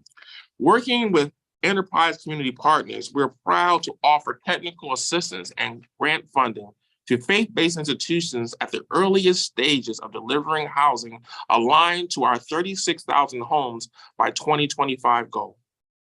Under the mayor's proposed FY24 budget, we will continue to encourage faith-based organizations to engage in the development of property for the purpose of creating additional affordable housing to ensure that the District of Columbia includes residents from all income levels, to provide information on available resources, and to explore ways to help them overcome obstacles to their development efforts. In closing, Councilmember Nadeau, I'd like to thank you for your leadership and support. I appreciate the opportunity to let you know how the mayor's proposed budget advances our mission at the Mayor's Office of Religious Affairs, and I look forward to working with you and other members of this committee. Thank you for the opportunity to testify. I'm happy to answer any questions that you may have. Thank you so much for your testimony. I want to start with some questions sent to us by the Council Office on race equity that will help me better understand any racial disparities that may exist in your agency operations. In your proposed FY24 budget, are there specific programs or allocations that are specifically designed to address racial or economic inequities faced by district residents? Well, as you know, the faith community in Washington, D.C. is very diverse, but we're just pleased to know and interact with a lot of the faith-based groups and houses of worship who has at their mission social justice. And I believe this is where we address that in our work with the houses of worship, who are constantly contacting me to advocate for the needs of the most vulnerable. And oftentimes these fall along racial lines. So as part of our ongoing efforts, as you know, as Director of the Mayor's Office of Legislative Affairs, we give advice and counsel as needed to the mayor. But we are always looking to make sure that racial equity is addressed. But more overly, when it comes to religious affairs, there's a need to also not only look at equity along racial lines, but also religious pluralism, which also has an impact on inequities. Is your proposed FY24 budget, in your proposed FY24 budget, which reductions may burden certain communities more than others? I'm happy to report that I don't believe that the reduction is not just something that's impacting religious affairs. It's something that all of our offices are called to do. But I don't see us missing a beat at all. As you will see by our budget items, we rely on a lot of partnerships, some key partnerships. And also when it comes to meeting the needs of the faith community, all of the offices in community affairs are comprised of people of faith, even the Office of Nightlife and Culture, because people of faith go to brunch on the weekends. And so we believe that some of the needs will be met by the resources that other offices are able to supply. How much of the agency's data is collected or disaggregated by race? We do not along those lines. I have a working understanding of those, and some of our congregations are diverse. When it comes to the Black church, even if you use that broad definition, many of those are diverse congregations. So you'll find a lot of diversity in the houses of worship. There are some traditional, yes, historical African American denominations, but we just don't contain that information. We don't keep that information. As part of the next budget season, how could community members, especially communities of color and low-income communities, be engaged or consulted to identify programming or service needs for your department? We have open door policy. One of the things that we benefit from are the numerous gatherings of the faith community. In particular, I want to point out two, which I think are exemplars, and we're looking to have those replicated in other wards. And that is the Ward 7 and the Ward 8 separately. Faith leaders breakfast that take place on different Saturdays throughout the month. It's there that we give our monthly report, and it's there that we're also able to engage and interact, along with some of the community fairs that we have as part of being in the MOCA family. So it's that face-to-face engagement that allows my office to ascertain the needs of the faith community. Fantastic.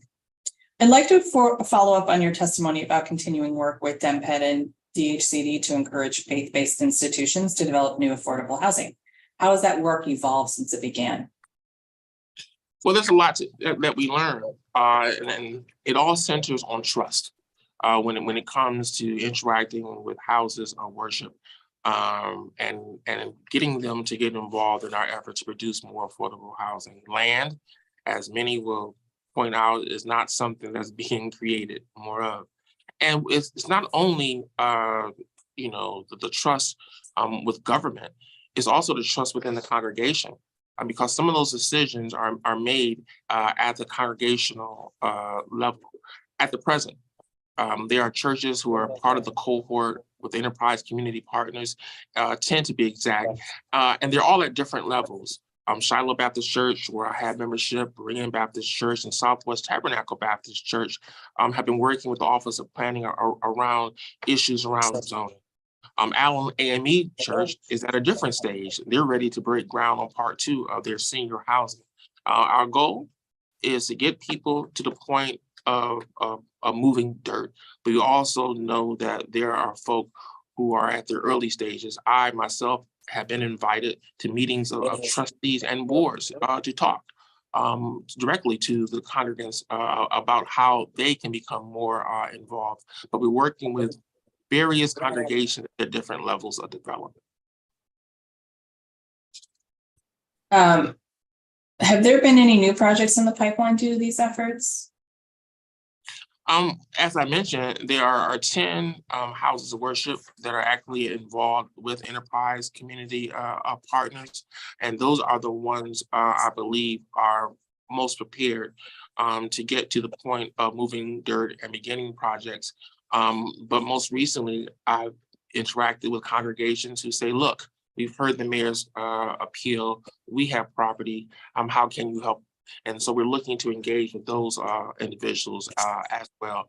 But I have to underscore that folk are at varying levels and their and what dictates their ability to move and to have the congregation get on board depends sometimes on the bylaws. But we try to work with all that we come in contact, and I'm quite hopeful that we'll see a dramatic increase in houses of worship that are wanting to use their property. And a part of that reason, a council member, is that due to the pandemic, houses of worship, and I must say that there are some houses of worship who still have not gone to in-person services. Many are hybrid. I think many of the Christian denominations were surprised at the number of folk who actually came out over the recent Easter holiday. But there's lessons that congregations are learning, and they're learning that they can't do business as usual, that they're not going to rely perhaps on the same numbers coming into the building. So therefore they have space, and they're looking at how they can best meet the needs of the community. Related to that, are you working with congregations at all about repurposing their existing space as well? And I ask because we always have organizations coming to the council asking for like space for youth programs or daycares or things like that that can potentially generate revenue or just help a church meet some of its values and mission oriented goals. Oh, most definitely. I'm thinking of the fact that Masjid Muhammad, who is going through its own development, and who we had here at the Wilson building on last evening as part of the iftar for the Muslim community. And it was a wonderful evening. As they approach the end of Ramadan with their Eid, they're looking for space, and putting them in communication with a house of worship that can house them. And there are other congregations, I think of some in most recently in the Ethiopian community, who are looking for spaces to worship. And I find that there are congregations who are willing to partner with these congregations, particularly on the days of worship that did not conflict with their own. Yes, there are also congregations, which they've always been, who are looking to open their doors to house some of the community programs and meet the needs of folk. For example, there have always been houses of worship opening doors to AA meetings and the like. But now more than ever, I do sense that houses of worship are trying to partner with others so they can maximize their space, but also make sure that they're meeting the needs of the community at present. So one of the things that I'll push on a little bit is just, the idea of permanent conversions of space that congregations are using, the rest of the building. So for example, boxing champion Keely Thompson came to me this week and said, I need a church basement to set up my gym just like I used to. So now I'm on the hunt to find him a church basement. So it'd be great if you have any ideas on how we can be connecting people, like if there's an easy on-ramp to, there's this community organization that needs space, what churches might be interested in having them as a tenant? Because I know that those can be, like, just as a board council member, like I'm going to hunt around my congregations, but you may have more insights there and maybe be able to help us with some of that. Yes, and I invite those who are listening, and those who, well, of course, you can contact me directly, but more at dc.gov. I need to talk from a personal reference because that's what I know. Shiloh has a gym. They have a racquetball court that is open. They have a heritage hall that is open, and there are other places. Although Lincoln Temple somewhat shuttered its doors, in Shaw is still open, and there's a Shaw Community Center that operates out of it. But I have heard from many individuals about use of space, and I'm just overjoyed at the MLK Library and what has happened there. And they have space also for people to hold services as well. And I've been telling folk to, think about MLK Library as a place. But there are places of worship who not only have their large sanctuary, but they have smaller sanctuaries. But once again, more at dc.gov or can contact me directly, and I'd be more than happy to engage them, and particularly constituents that you've been in contact with a place. Sounds great. Thank you. It looks like the mayor's proposed budget reduces regular pay by $43,000. Will this have any impact on your operations? No, and one of the reasons being, as you are well aware, and as I started off testimony, is this, I can't believe it's been well over a year that I've been charged with leading not only religious affairs, but African American affairs under this umbrella of African American Strategic Engagement. And it has been allowed us to enhance our efforts, and that has played big dividends for us. Because of that and other reasons that I've stated, that the faith community represented in all of the community affairs office, I think it will be less of a blow for our office than others, if at all. You clearly wear a lot of hats in EOM. How many staff do you manage in your capacity as Director of African American Strategic Engagement? How many staff manage me? How many staff do you manage? Right. I have. Yeah, okay, fair enough. You want to flip the script? Go ahead. I'm interested in all of it. So I have assistant directors for religious affairs, who I'm grateful for, and I have 2 associate directors in the Office for African American Affairs, and we will be hiring soon a deputy director as well. So I'm glad that we have been able to add to our numbers, and that religious affairs gets the support that it needs. But one cannot overlook the fact that with the MOCA team, there are folk that we rely on. We're not in this work alone, and we rely on, and people are always stepping up when we are in need, and that is also been a benefit to our office. And what about as Director of African American Strategic Engagement? Any staffing there? Well, that is where those that I had named all support the efforts. They all support. Okay, I got you. Okay. It's a tangled web there at MOCA.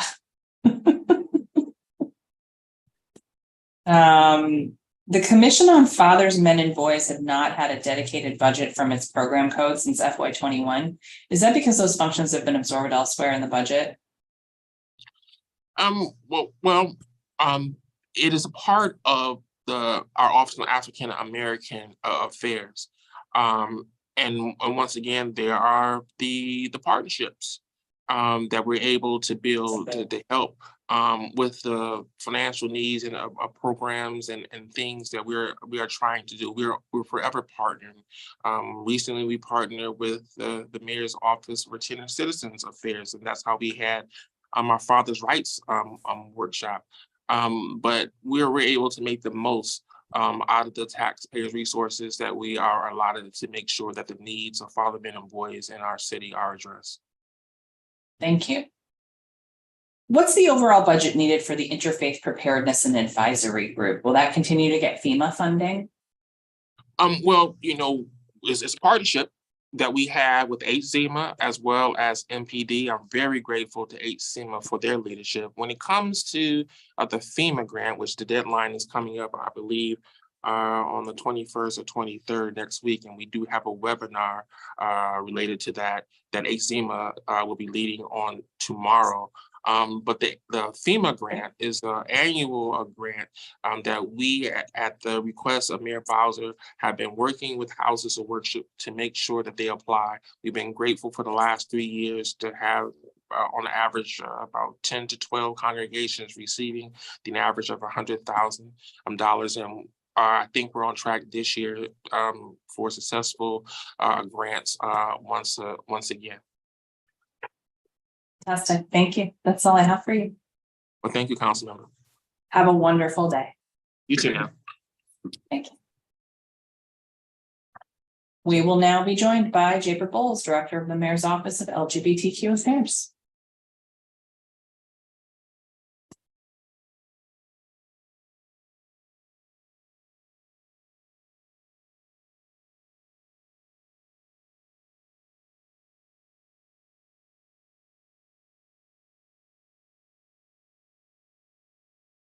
Director, when you're ready, let me see your face.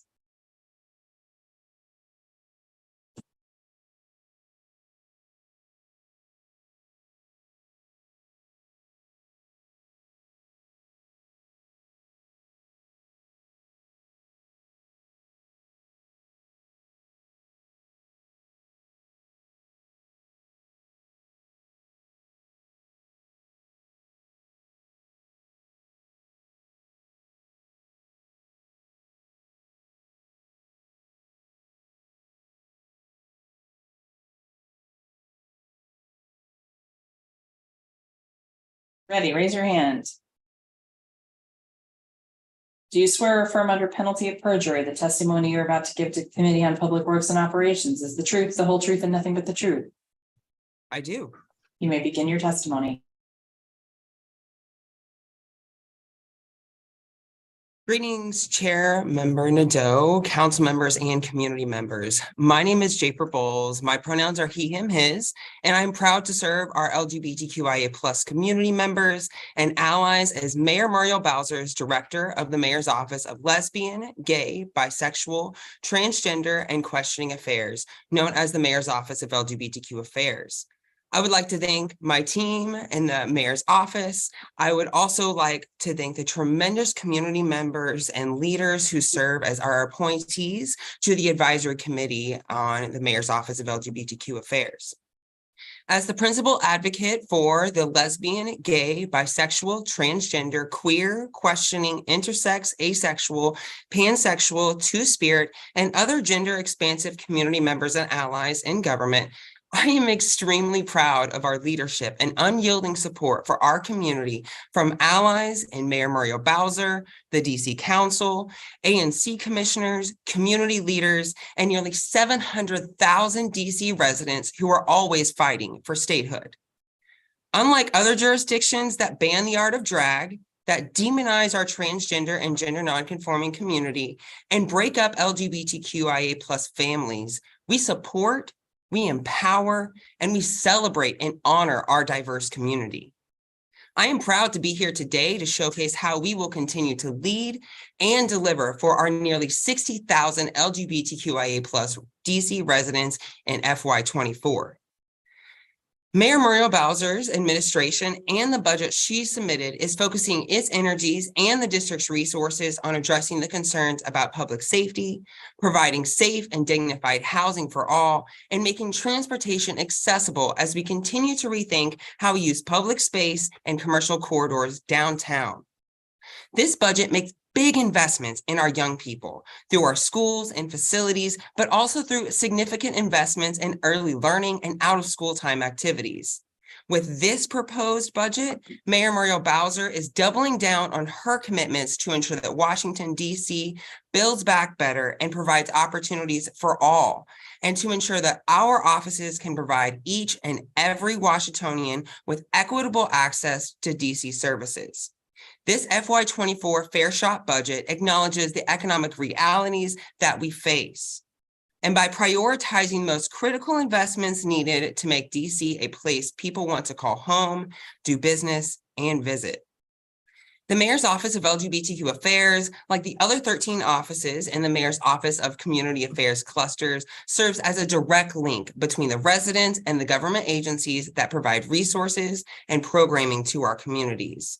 This committee previously received testimony from Director of the Mayor's Office of Community Affairs, Jackie Reyes, regarding the FY24 budget.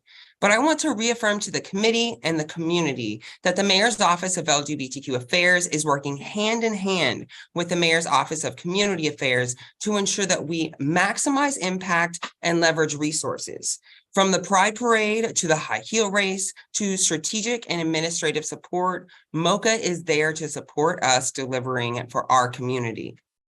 In partnership with the following agencies and by aligning with our guiding values, in FY24, we will continue to deliver world-class programs and services for our LGBTQIA+ community, including increasing connections and resources with between the Office of Advocate and Tenant Advocacy, the Department of Human Services, and the Department of Housing and Community Development and DC's Housing Authority. We'll be expanding HIV testing, prevention measures, and vaccinations in partnership with DC Health. We'll be showcasing the art of drag, our history, and our movement in partnerships with the district's public libraries, the Office of Cable, Television, Film, Music, and Entertainment, the Office of State Superintendent of Education, and the Commission on Arts and Humanities. We are improving connectivity for our elders to community in partnership with the Department of Aging and Community Living. We are supporting our LGBTQIA+ immigrants and asylum seekers by directing them to partners that receive funds through the Immigrant Justice Legal Services Program. And we are enhancing supports for our veterans with the Mayor's Office of Veterans Affairs. And of course, as previously mentioned, but we are celebrating our diverse community ahead of World Pride 25 with the Office of the Deputy Mayor of Planning and Economic Development, Destination DC, as well as Events DC.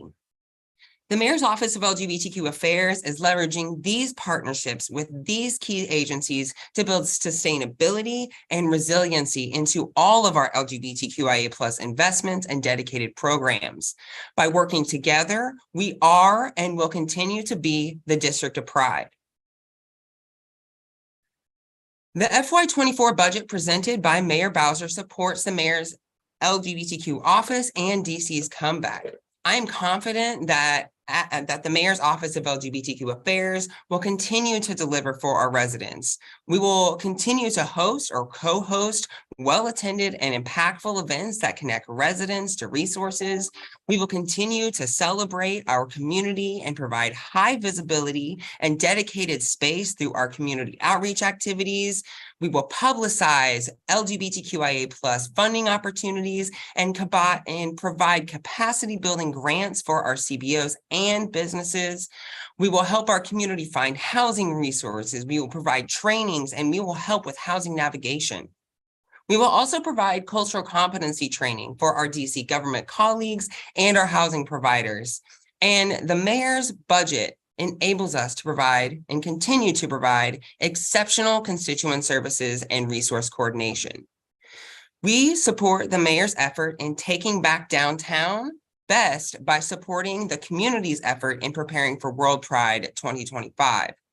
World Pride 25 will showcase DC and our LGBTQIA+ community to millions of visitors from around the world who will join our movement and community.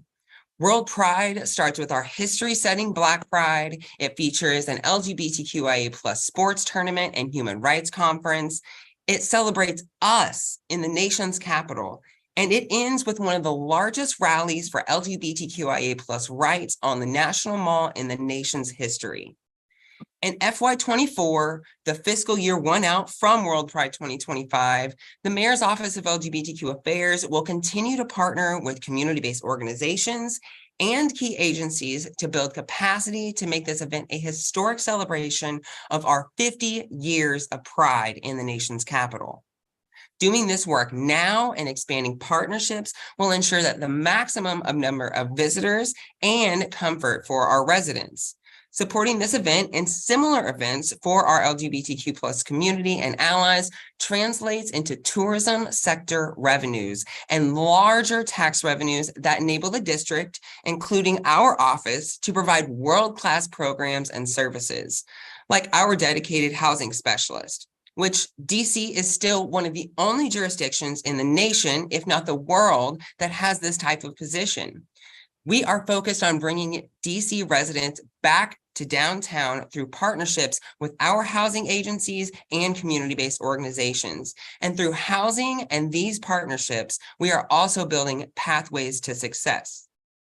The Mayor's Office of LGBTQ Affairs' grant program in FY25 will maintain funding and continue to provide crucial resources and training to CBOs that provide dedicated LGBTQIA+ programming and services.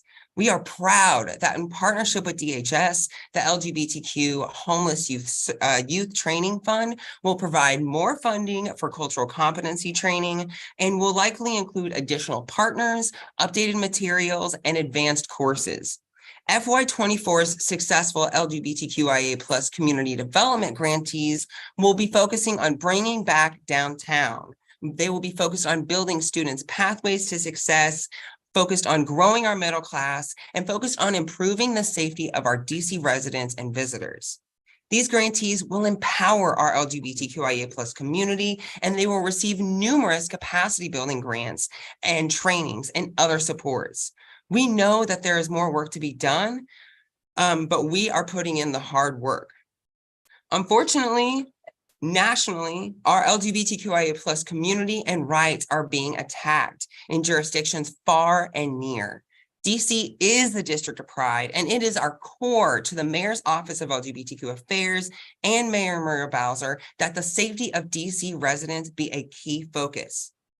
The Mayor's Office of LGBTQ Affairs is working to keep our vulnerable community safe at all stages, from prevention to response and aftermath. The Violence Prevention and Response Team, coordinated by the Mayor's Office of LGBTQ Affairs, will continue to engage with the public safety agencies and the CBOs regularly as the coordinating group for violence against the LGBTQIA+ community. Specifically, membership agencies, including DC's Homeland Security and Management Administration, HSEMA, DC's Metropolitan Police Department, MPD, DC's Fire and Emergency Medical Services, FEMS, and Serve DC will continue to partner and host trainings for emergency preparedness, while also identifying funds and grants for preventative measures for businesses and our community-based organizations. Hate bias incidents, unfortunately, still do occur in DC, though extreme cases of violence are rare. But working together and starting with MPD, followed up with the support of the Office of Victim Services and Justice Grants, the Office of Human Rights, and our federal partners, and finally, by ending with the numerous LGBTQIA+ CBO resources, we are confident that members of the community who are survivors of hate crime and hate bias incidents have the culturally competent resources that they need. The Mayor's Office of LGBTQ Affairs is also the agency that provides LGBTQIA+ cultural competency training in partnership with the DC Human Resources for our DC government employees.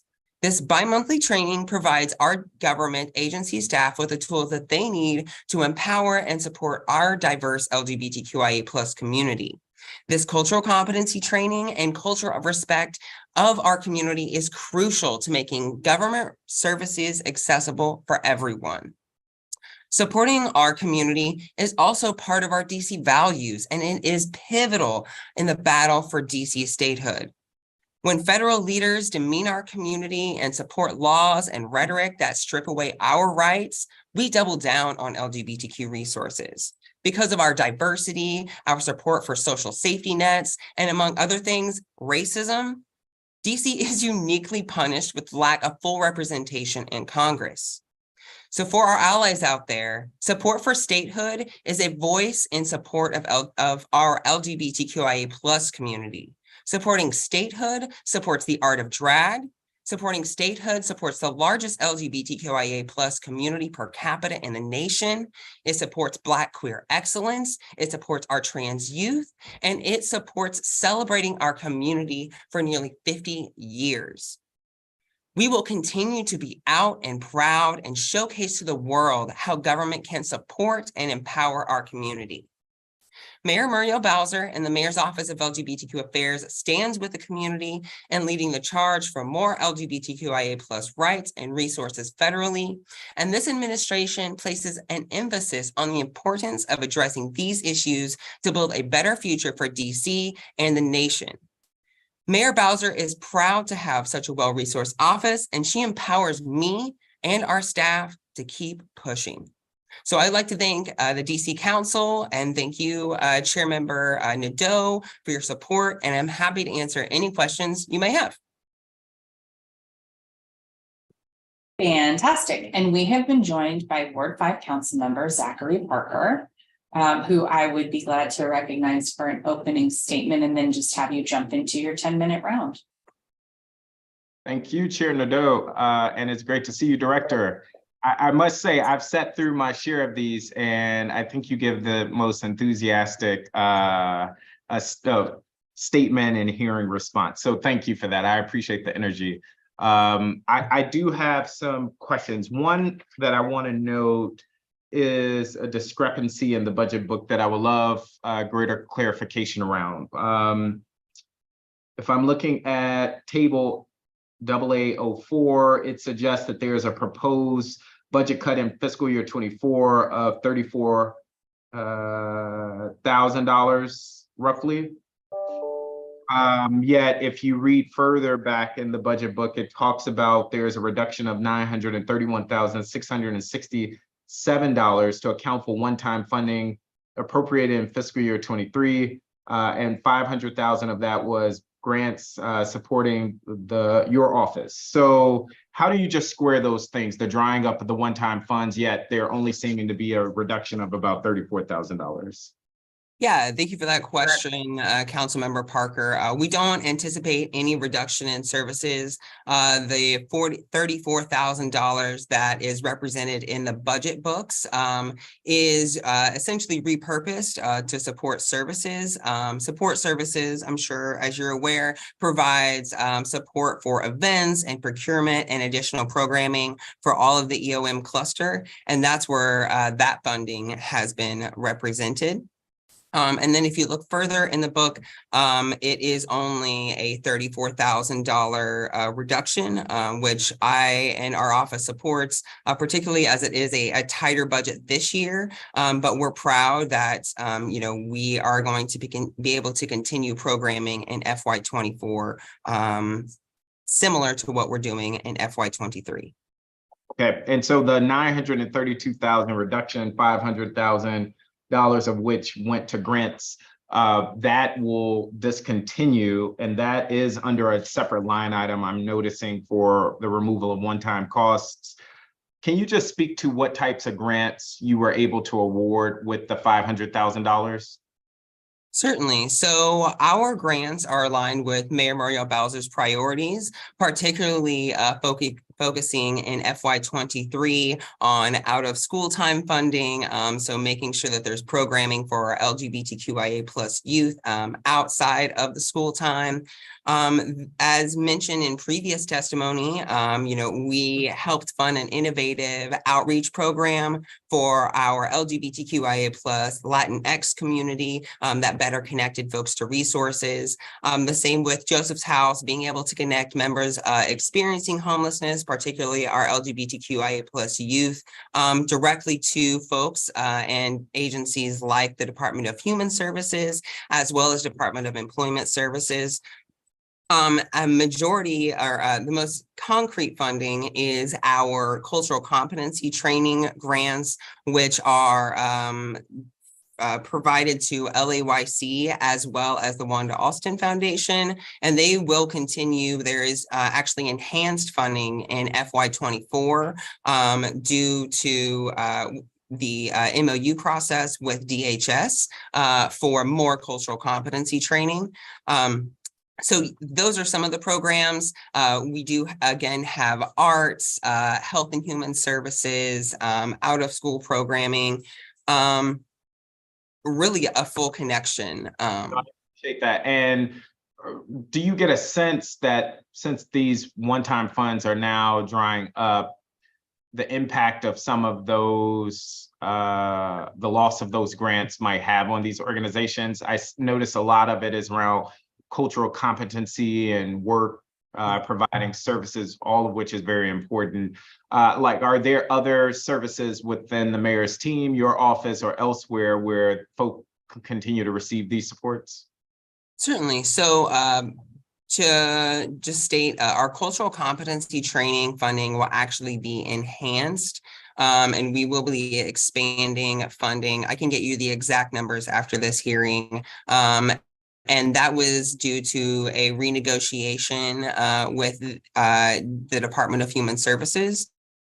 So am I to interpret the removal of these? We are excited to have more funding there. No, and then the narrative versus the table, just to get there, sorry. Can you hear me? I think we're speaking at different times now. Yeah, sorry. Please continue, Councilmember. Sorry about that. I think there is a lag. So when you go again, I'll cut my camera off and hopefully it catches back up. So what I'm hearing you say essentially is that the removal of these one-time costs in many ways have been absorbed through other line items through the agency's budget. Is that accurate? I would not say that that is accurate. The table reflects only a $34,000 decrease from the approved FY24 to the proposed approved FY23 to the proposed FY24. No, I got that, but there is a removal in table AA05 of $932,000, and it is listed as removal of one-time costs. The explanation are many of those grants that you're talking about. And so it would just be helpful perhaps as a follow-up if we can get a sense of the impact of the removal of those programs and costs. And the reason why I'm asking is I just would be curious, and I want to make sure that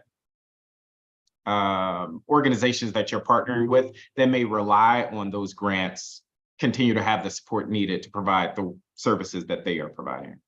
No, absolutely. And I also want to touch, yes, there are funds that come with our grants program, but our grants and partnership specialist is there more than just, asking for quarterly reports. We're looking to continue to build our program to identify additional funding, not just within DC government, but looking at federal opportunities. We're really excited to get more folks in the community up to the AmeriCorps standard to get potential funding for them, as well as getting them to be Ryan White recipient funding. So there are more funding streams out there, and it is absolutely a part of our duty and our mission to build capacity and refer and help other LGBTQIA plus organizations and programming to build capacity from other revenue streams as well.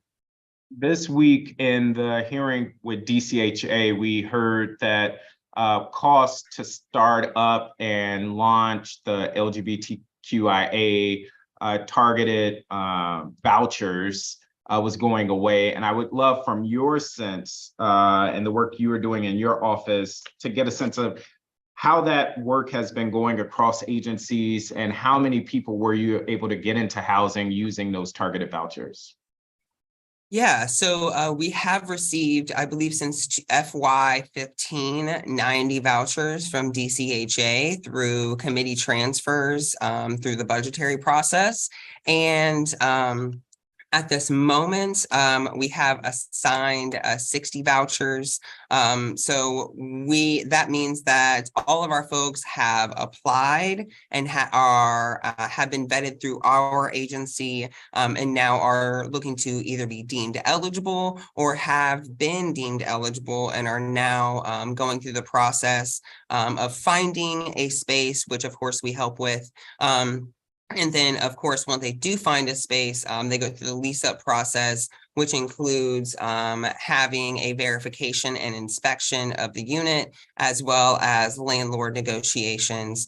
So we help them at all stages. I also want to point out that our housing specialists, while they are working with our housing vouchers and are focusing on those most in need, we are expecting to have more pathways to the middle class by amplifying partnerships with our community housing and community development agencies, as well as the Office of Tenant Advocacy, to showcase the different resources and protections that agencies have.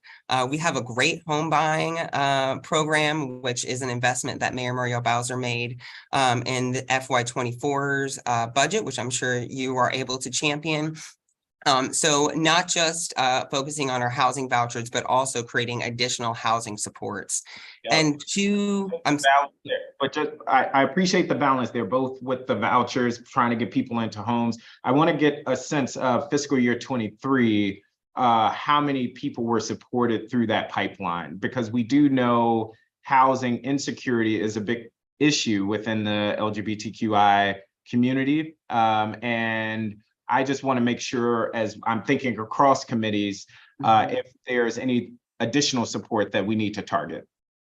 Yeah, so because we are managing resources through numerous fiscal years, and we have assigned all of our vouchers, which some were dedicated as senior vouchers. We have all of those assigned. We now are not necessarily looking to reallocate resources, but we're not doing the same type of outreach to say, hey, we have these vouchers. Right now, we are focusing on partnership and collaboration with DCHA to make sure that these folks have all of their paperwork appropriately put on applications, and making sure that they're finding a space to lease up, and making sure that they have the protections that they need. Housing voucher discrimination is illegal in DC, and we want to make sure that all of our folks who have those resources are empowered. It is illegal, but it is happening. If you can follow up, Director, just with the numbers for fiscal year 23, and if there are any requests of how this committee or just the council in general can support to get more of our LGBTQIA neighbors into housing, that would be great. Thank you, Chair Nadeau, for the extra minute, and I'm happy to yield back time. Well, not yield back time. I'm happy to turn it back over. Do you need another round, or you've I do have a couple more questions if I could go. I don't need. Yeah, why don't you just go ahead, because I know you're hopping around, and I'm stuck here with Director Bowles either way. Whoa. I don't need a full round, but yeah, so I would love to follow up there. Another question, and it's less about the budget, and I don't want you to have to opine on pending legislation, but as you know, the council has introduced legislation that would earmark funds connected to license plates that would be LGBTQI license plates, and the funding would go to your office. A concern or question I have is, well, how can we target that money more so that it just doesn't drop into the office? While I trust that you will do right by it, I do know, and that's where some of my questions are getting at. I'm trying to pinpoint where there are specific needs within the agency or the community that we can connect revenue streams to further support. If we wanted to target funding from something like that legislation, where are some avenues that you think could be a good use of resources? Yeah, so Councilmember, I don't know if you're familiar with our youth training fund. This is in partnership with DHS to essentially provide funding for our office to then identify community-based organizations to provide the cultural competency training. I see that as a high ROI individualized fund that community members can always support, and is really doing a lot of great work. That's super helpful. And if you could give me the name of that fund again? Yeah, it is. It is, I apologize, it is kind of a mouthful. And if you need to follow up with it, that's fine as well. I just want to make sure that if we are raising revenue, we're getting the biggest return on that investment. Yeah, it's the LGBTQ Homeless Youth Training Fund, and it is written in our DC code. Homeless Youth Training Fund. Perfect. And then I do have just one other line of questioning. I appreciate the ways in which the mayor's team is always on message. I also appreciate the focus on downtown. I am persuaded that we need to do something with downtown. I am not persuaded that the current proposal meets the needs of even the LGBTQI community or our broader community, namely with affordable housing, namely with some of the other aspects. that are missing. One of the things that I've suggested is, how do we have targeted housing in downtown if we're investing so much for the LGBTQI community? You and your testimony seem to link World Pride that's coming to the district, which is a big win. Kudos to your office for playing a part in that. If you could just speak more to that, like, how are you seeing that as a win and an opportunity for the district? World Pride, this development of downtown, and how does that meet the needs of some of our more vulnerable communities within the LGBTQI community that is facing homelessness, facing death as a result of drug usage, and a host of other things that it doesn't seem like the mayor's proposal is actually seeking to focus on, if that makes sense.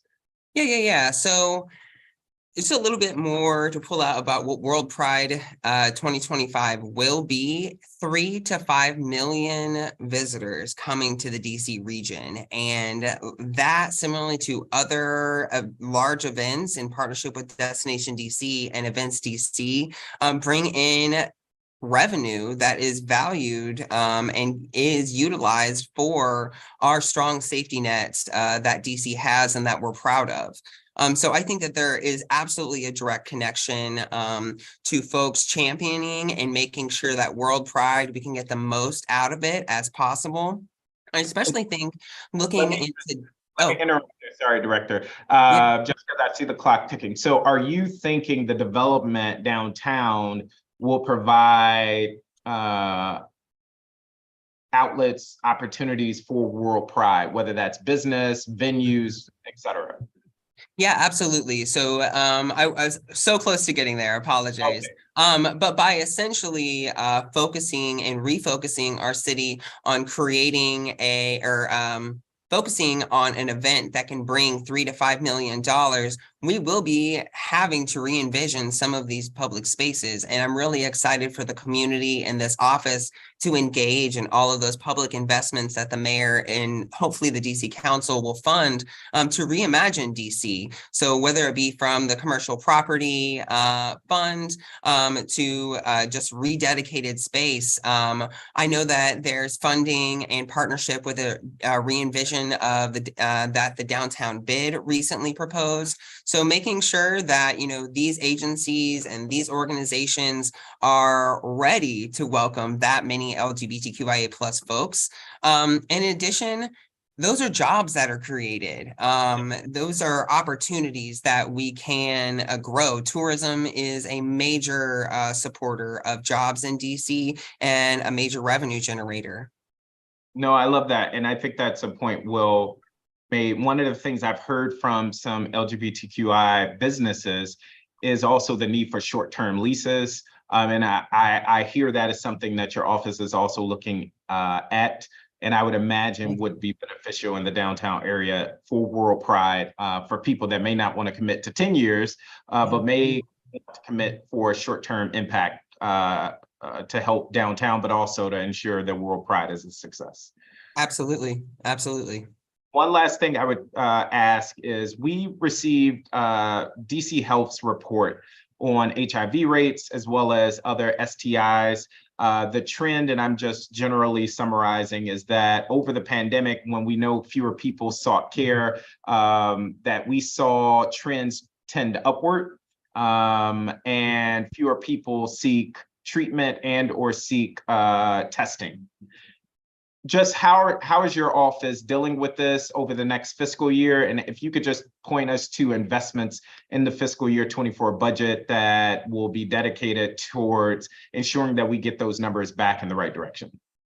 Yeah, absolutely. So our grant program will absolutely be focused on making sure that there is health money related to this, not just HIV/AIDS, but also MPOX. We played a pivotal role in providing grantees funding to do such a great job that we did with MPOX. We definitely led the nation in outreach.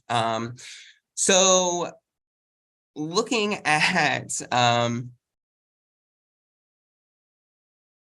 specific funding for HOSTA, I haven't gotten into the details, but I have a great working relationship with HOSTA, which is the agency primarily overseeing HIV, AIDS, and also STIs. And Councilmember Parker, you're exactly right. During COVID, people did not get tested. People did have more sexual experiences and did transmit more disease. And particularly in our 18 to 22-year-old range.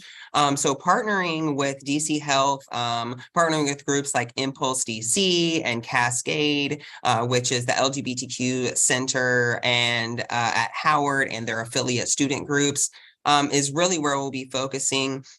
I'm sure, as you know, men who have sex with men who are Black are often pretty much every year the one that have the highest rates of transmission. And it's often by double or 3 times the amount of the white counterparts. So again, continuing to always be in these Black queer spaces.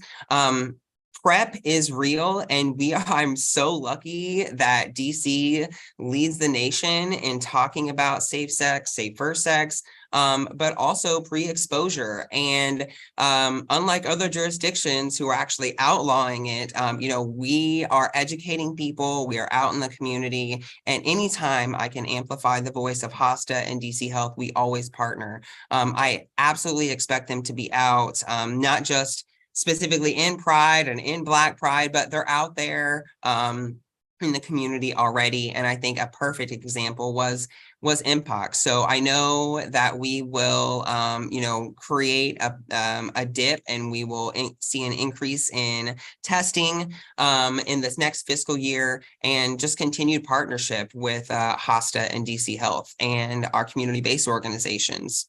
Thank you for that. I lied, Chair Nadeau. I did use all of my time. And I just would close with appreciation, Director. There's a lot of work that we have to do as a city to support our more vulnerable members of the LGBTQI community. And I just want to give kudos to you. I recently attended a Black trans woman event honoring a trailblazer, and I just really appreciate the effort. It doesn't mean that it's always right. It doesn't mean that there isn't more work to do, but I do recognize the effort that you are putting in to give voice, to honor, to recognize those voices and people within our community that don't always get the attention they deserve. So with that, thank you. Yeah, thank you, Councilmember Parker. Thank you. Just in case, so we're up on DC cable right now, but sometimes we get cut off at noon and we haven't gotten the sign whether or not we are. So just in case, our feed and the Zoom, of course, will continue. We also will be streaming live at my website, briannadeau.com/committee. So for those who want to continue to follow live, be on the Zoom. If the cable feed goes out, that is the way to go. I'm sorry, briannadeau.com/live or fancy. Stay with us. Yeah, stay with us. Okay. So now that we're rid of that pesky councilman, let's dig in. Just kidding. We love Councilmember Parker. He had a lot of great questions. We're glad we was able to join. I want to start with some questions sent to us by the Council Office on Race Equity that will help me better understand any racial disparities that may exist in your agency operations. In your proposed FY24 budget, are there specific programs or allocations that are specifically designed to address racial or economic inequities faced by district residents? And if you could describe those. Yeah, absolutely. All of our programs are through the lens of equity, from housing our most vulnerable to our diverse grantees currently in FY23, which we look to continue in FY24, to the community events and partnerships that we have. We put Black and brown folks, trans, gender nonconforming folks, and our elders front and center. Fantastic. And in your budget proposed for FY24, which reductions may burden certain communities more than others? Yeah, so the small reduction in funding, again, is represented to increases in support services. They're the key entity for events, programming, procurements. So again, we don't expect much change, if any, on any particular burden. We do have a very, very diverse LGBTQIA plus community, but we expect more services and enhancements in FY24. And how much of the agency's data is collected or disaggregated by race? Yeah, so we can identify by race our housing voucher recipients, as well as the folks that apply for a housing voucher. And we can also identify our mayor's advisory committee and recruitment by race.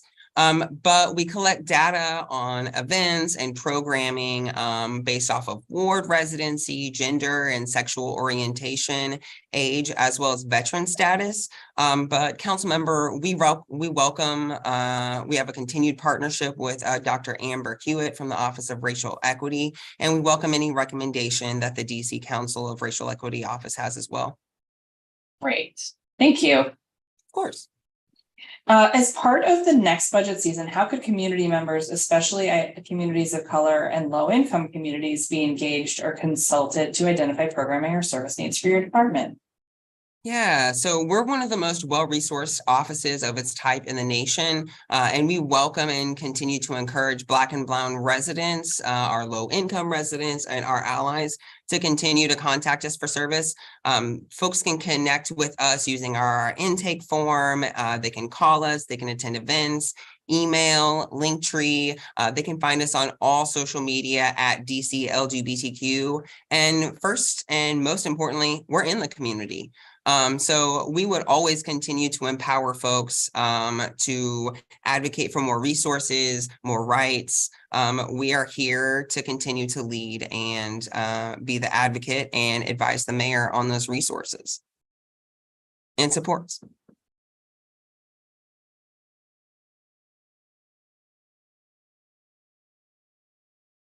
Thank you so much. Okay, so your testimony said that the grant program in FY24 will maintain funding to CBOs. Does that mean funding of the same amount?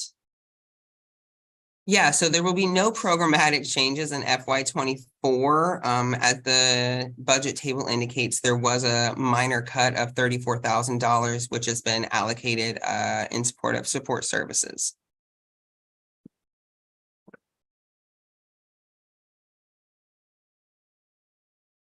Cultural competency training program will be enhanced. Yeah. That's great. Okay. So did your FY23 grant funding come with a private match? It did not, but I am really excited to continue our grants and with our partnership with Serve DC and Director Alexa Squire from the Mayor's Office of Partnership and Service. We're definitely looking to expand our private funding in FY23, especially for events, but also, again, our grants and partnership specialists will be looking to identify federal funding and creating additional partnerships within DC government to provide resources. Okay. And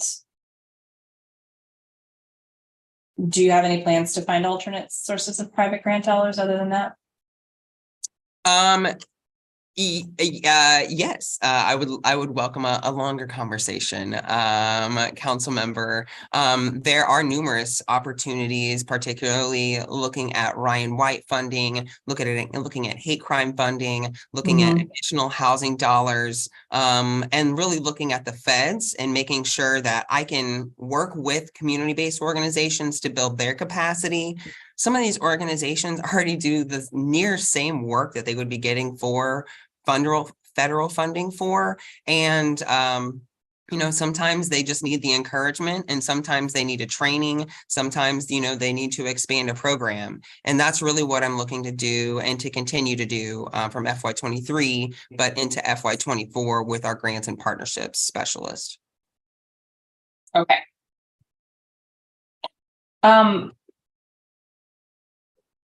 Everybody's kind of going back and forth around the one-time funding of $500,000 last year. So I know that people in the executive branch don't consider one-time money leaving a reduction. However, can we be clear? you do not have $500,000 to spend this year that you did last year. Yeah, so the budget table indicates that there's only a $34,000 reduction from the approved FY23 budget to the proposed FY24 budget. The narrative does state that it was a one-time funding. However, the budget table indicates that there's only a $34,000 reduction. So you have 400 and such, I'm not doing the math on the fly, for grants. Yes. Okay. All right. I know it seems like we've asked that question like 6 different ways, but like people want their money. I will say, with the support of the mayor's budget, correct, from the DC Council. We look forward to continuing programmatic services for those grantees. Okay, fantastic. Cool. Okay. Are you able to share with the committee a list of organizations that received grants this last year and how much they got? Absolutely. You can currently find all of our grantees on our community affairs website, but the exact amounts and programmatic funding sources, like what the programs are not there, but we can absolutely follow up to get those. Great.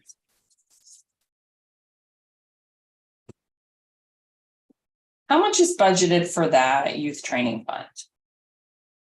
Yeah, so this is $165,000 that's been negotiated in an MOU with DHS.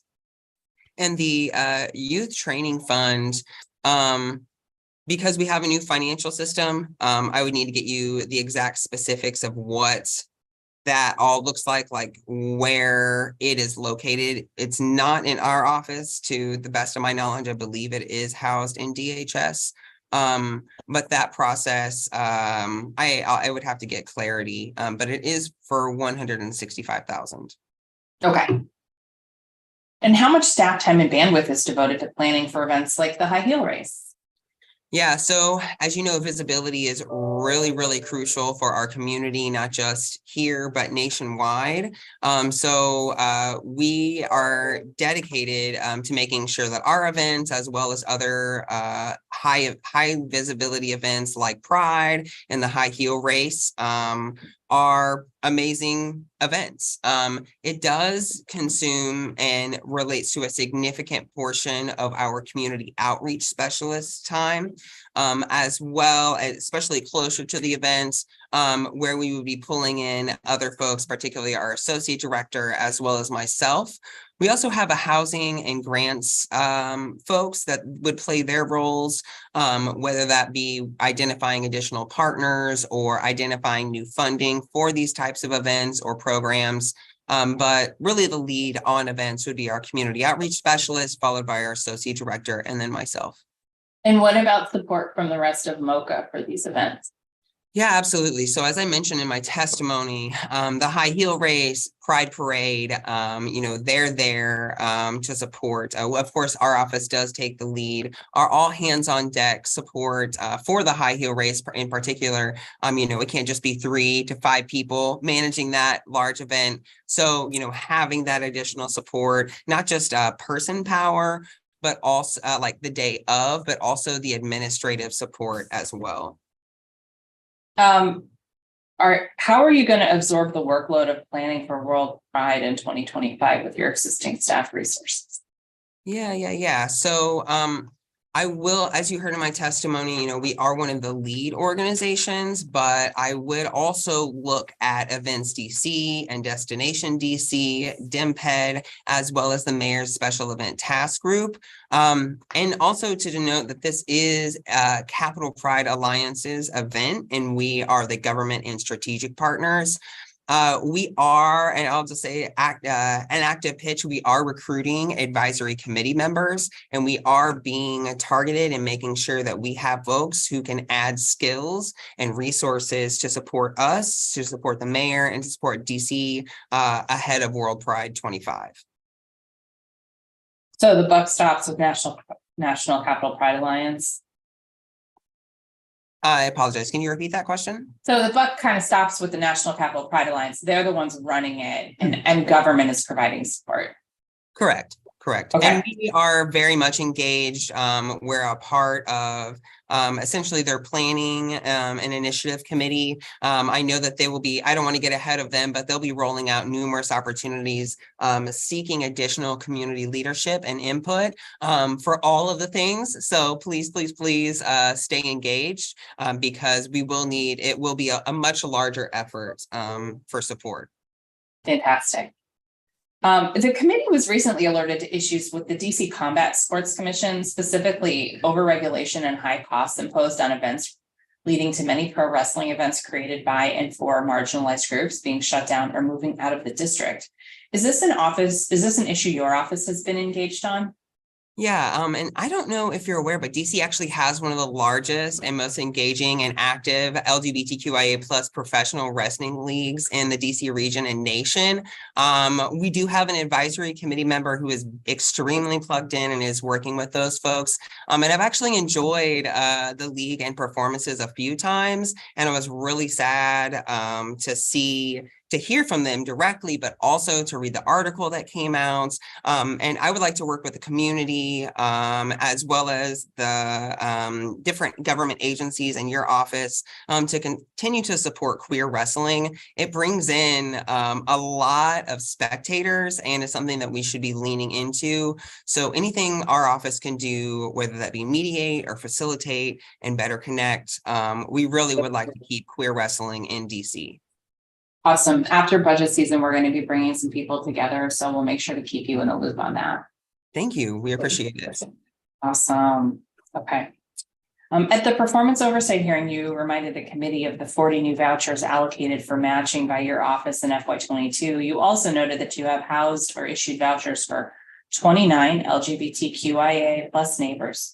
Today, you've added that your office has received in total 90 vouchers since FY15 and 60 have been assigned. Can you provide a more robust breakdown of the status of each of the 60 assigned vouchers? How many housed, how many matched, and how many in lease up? I absolutely can, and it is an ongoing process. So we get bi-monthly utilization reports from DCHA, which essentially tracks all of these individually. So I'm happy to send that, as well as have our housing specialist connect with someone directly with your office to give you the exact breakdown. In reality, there's like a lot of steps in between that we're tracking, just between applying. I mean, you know this as the former chair of oversight of DHS, from once they're assigned to actually them being leased up. There's like 8 different steps. So we're monitoring all of that, and we'd be happy to give you the exact breakdown. But holistically, you know, be housed, 60 are through the process, but all of them are assigned, and we still are getting folks that are requesting the service. That's great. Yeah. And yeah, you're right. And I have a lot of done a lot of oversight over the years. So I definitely want to keep an eye on this little chunk that we have here. That's really, really critically important. And what is the status of the remaining 30 vouchers funded since FY15? What is the status of the folks that were housed? Sorry. You have 60 vouchers assigned. You've received 90 total, the difference being 30. Mm-hmm. So the 60 would be assigned and or going through the process, and the 30 would be already housed. So we, because we have a housing specialist, are now beginning to circle back with these folks, especially as renewal is coming up. You know, to check in, see what their living conditions are, if they need anything. Again, for folks who are just joining us, like, this is a housing voucher for folks who are experiencing homelessness. And just because you have a home doesn't mean that you have things that are in the home. So making sure we're connecting them with CBOs for furniture, as well as other additional resources. We partnered with the Department of Aging and Community Living, as well as our low barrier shelter. And of course, we partner with your friends at the Interagency Council on Homelessness to make sure that folks that are most in need receive these vouchers. And though it doesn't come with permanent supportive dollars like advocates have requested, we make sure that the folks that do utilize this vouchers are connected to LGBTQ plus culturally competent services as much as possible. So at performance oversight, we had talked about there being 11 people who had not been matched yet. So are you saying now everyone's been matched or housed? Yes, it's an ever fluctuating number, unfortunately. Or fortunately, because we're getting them through the process. So I can give you a more specific number. We did just get a recent update yesterday, because that's how it happens with budget and hearings. Okay, So you'll give us a full breakdown. Yeah, I can give you the full breakdown. Yeah, definitely. Okay. And your housing specialist, you've mentioned a couple times, this person is onboarded and on the ground. I apologize. Could you please repeat that question? Absolutely. You referenced your housing specialist a couple times. So that means that person, the position's been filled, that person is on the ground now. It is. We are full staffed in the mayor's office of LGBTQ affairs.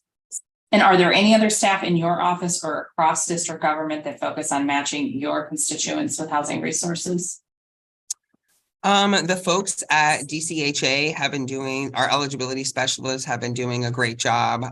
In terms of dedicated specialists for housing, no, but I do want to point out we do have dedicated LGBTQIA plus service liaison coordinators at our agencies, and we meet monthly to better coordinate services. So we have folks at DHS, we have folks at the Housing and Community and Development. We have people at all the different, at OTA, but it's not, we are the centralized LGBTQ housing professionals. And can you speak a bit more about how your office is partnering with DHS, DCHA, CBOs, and other relevant agencies to, well, you've already talked about this. Okay, never mind. The mayor has indicated that there are no new housing vouchers funded in FY24 due to a backlog of getting the district's existing vouchers out the door. How has that backlog impacted the community you serve specifically? Yeah, so we, as I've discussed our voucher program, we will work with any agency, DCHA, DHS, the Department of Aging and Community Living, any folks that have vouchers. We are here to help at any stage in the process to better expedite them. We are here to help. I don't know if you've gotten this from our testimony, but we've created systems and processes in place to make sure that these vouchers are utilized and not expedited, but put in the normal order of things. Not going ahead of folks, but this is the normal process. We've created that normal process, and we would absolutely love to partner with any government agencies, any community-based organizations, anyone to better reutilize the housing vouchers. Great. That's all I have for you today. And I do want to just put the $500,000 grant situation to bed. It was one-time money that was removed, but it was put back. It was a one-time cost removal of $932,000 at the top. I believe in like table 5 is what you may be looking at in the chapter. But if you go down a couple lines, it's put back into the budget at an increase of $932,000. So whenever you see the table, you'll only see the reflection of a cut of $34,000. Yeah, Thank you so much. Yeah, thank you. And thank you, community members, for spending your time with us today. Fantastic. I'm going to do a little closing statement. You do not have to stay on. Thank you so much. Thank you. Have a good one. You too. This concludes today's budget oversight hearing. If you've not submitted written testimony yet, please do so by emailing it to publicworks@dccouncil.gov. The record for this hearing will close at 5:30 p.m. on April 19th, 2023. This is the final hearing budget oversight. This is the final hearing for budget oversight for the Committee on Public Works and Operations on the mayor's proposed FY24 budget. I want to thank all of the residents, advocates, and agency staff for coming out to testify. I'd also like to remind viewers that the committee will be marking up its budget recommendations on April 26th. The time is now 12:22 p.m. and this hearing is adjourned.